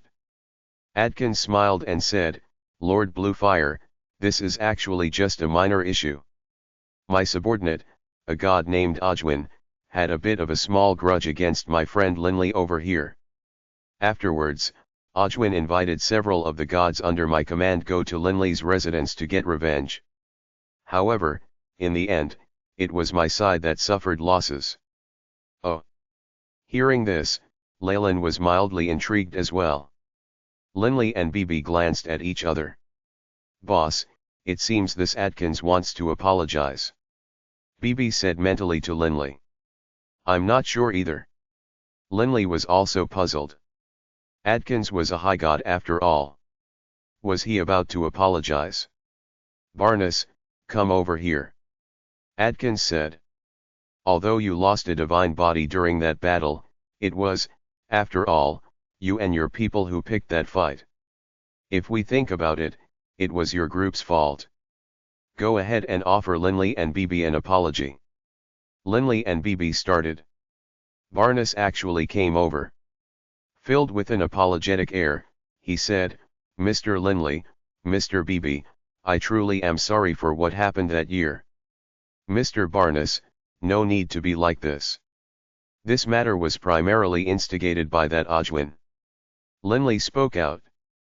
Mr. Barnus, I imagine that you were just deceived by him.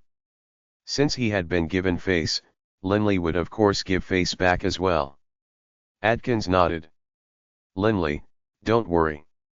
From today onwards, I guarantee to you that Ojwin will definitely not make any more trouble for you in the future. Linley couldn't help but laugh in his heart. It seemed as though Olivier wouldn't have to hide within that pocket dimension any longer.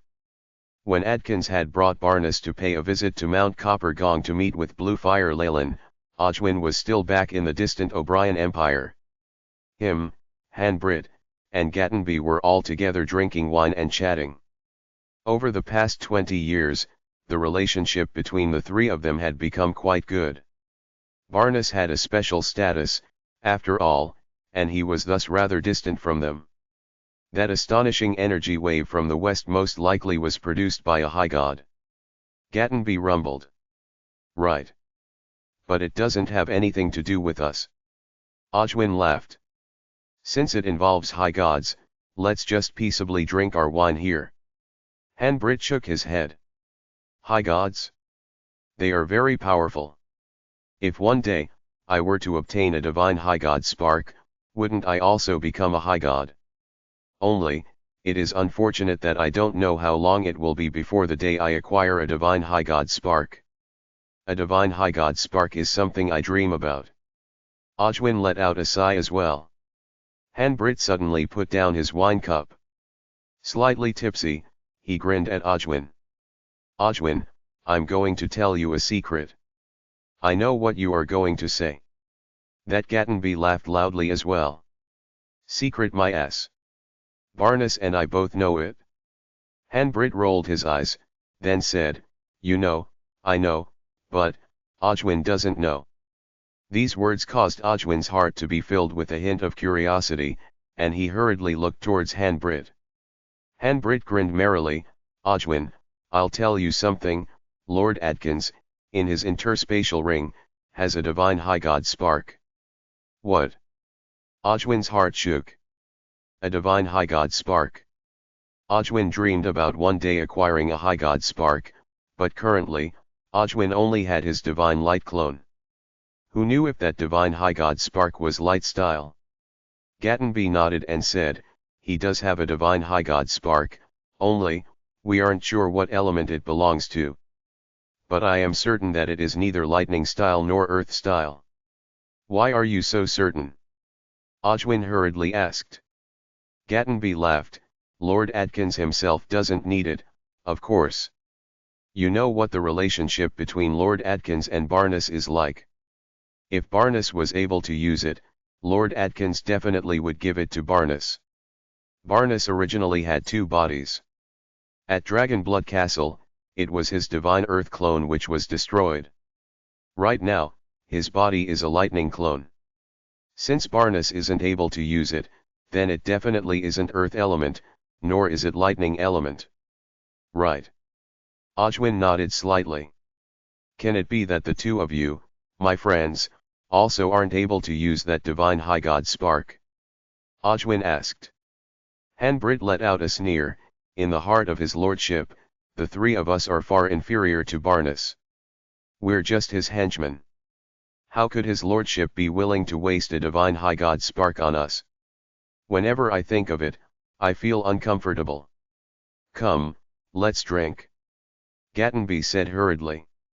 Drink, drink. Ajwin hurriedly raised his cup, only in his heart. Ajwin began to scheme. The wild wind howled. A silver-haired elder flew respectfully behind a handsome youth as they flew through the air. When he was at Mount Copper Gong, Adkins had been all smiles. In front of Bluefire Leyland, Adkins had been exceedingly polite, and he had also been very warm and friendly to Linley and Beebe. But now that they had flown out of Mount Copper Gong, Adkins couldn't help but frown, his heart filled with frustration. Lord Bluefire has hidden himself within the Yulon continent as well. 9 out of 10, he is doing it for the treasures of the necropolis of the gods as well. Adkins' mind was in a state of chaos when he thought of this. He truly wanted to acquire the treasures within the necropolis of the gods. Me, compete against Lord Bluefire. As soon as he thought of this, Adkins felt a surge of helplessness. He knew very well that in front of Bluefire, he didn't even have the ability to fight back. The awesome fame of the King Bluefire didn't just come from public acclaim, it was won by Leyland through repeated slaughters and countless rivers of blood. There was no need to harbor any suspicions about the amount of power which Bluefire Leyland possessed. "Milord? Are you preparing to give up?" Barnes asked through his divine sense. Adkins took a deep breath, then sent a response back with his own divine sense. Give up? Impossible. Barnes was startled. Adkins said to himself, at worst, I die. But if I succeed, I'll hopefully be able to suppress Bluefire in power. I can't possibly fight Bluefire head on. For now, I have only a single path forward. Adkins made up his mind, and his gaze sharpened and firmed. We reached the imperial capital. Barnes and Adkins immediately charged downwards, flying directly into the imperial palace. Returning to the imperial palace, the first thing which Adkins did was to summon Ajwin into the palace. Ajwin, who was currently drinking and chatting with Hanbrit and Gatenby, immediately entered the palace upon receiving the order, ignoring everything else. Milord. Ajwin knelt down respectfully on one knee. Adkins turned and stared at him coldly.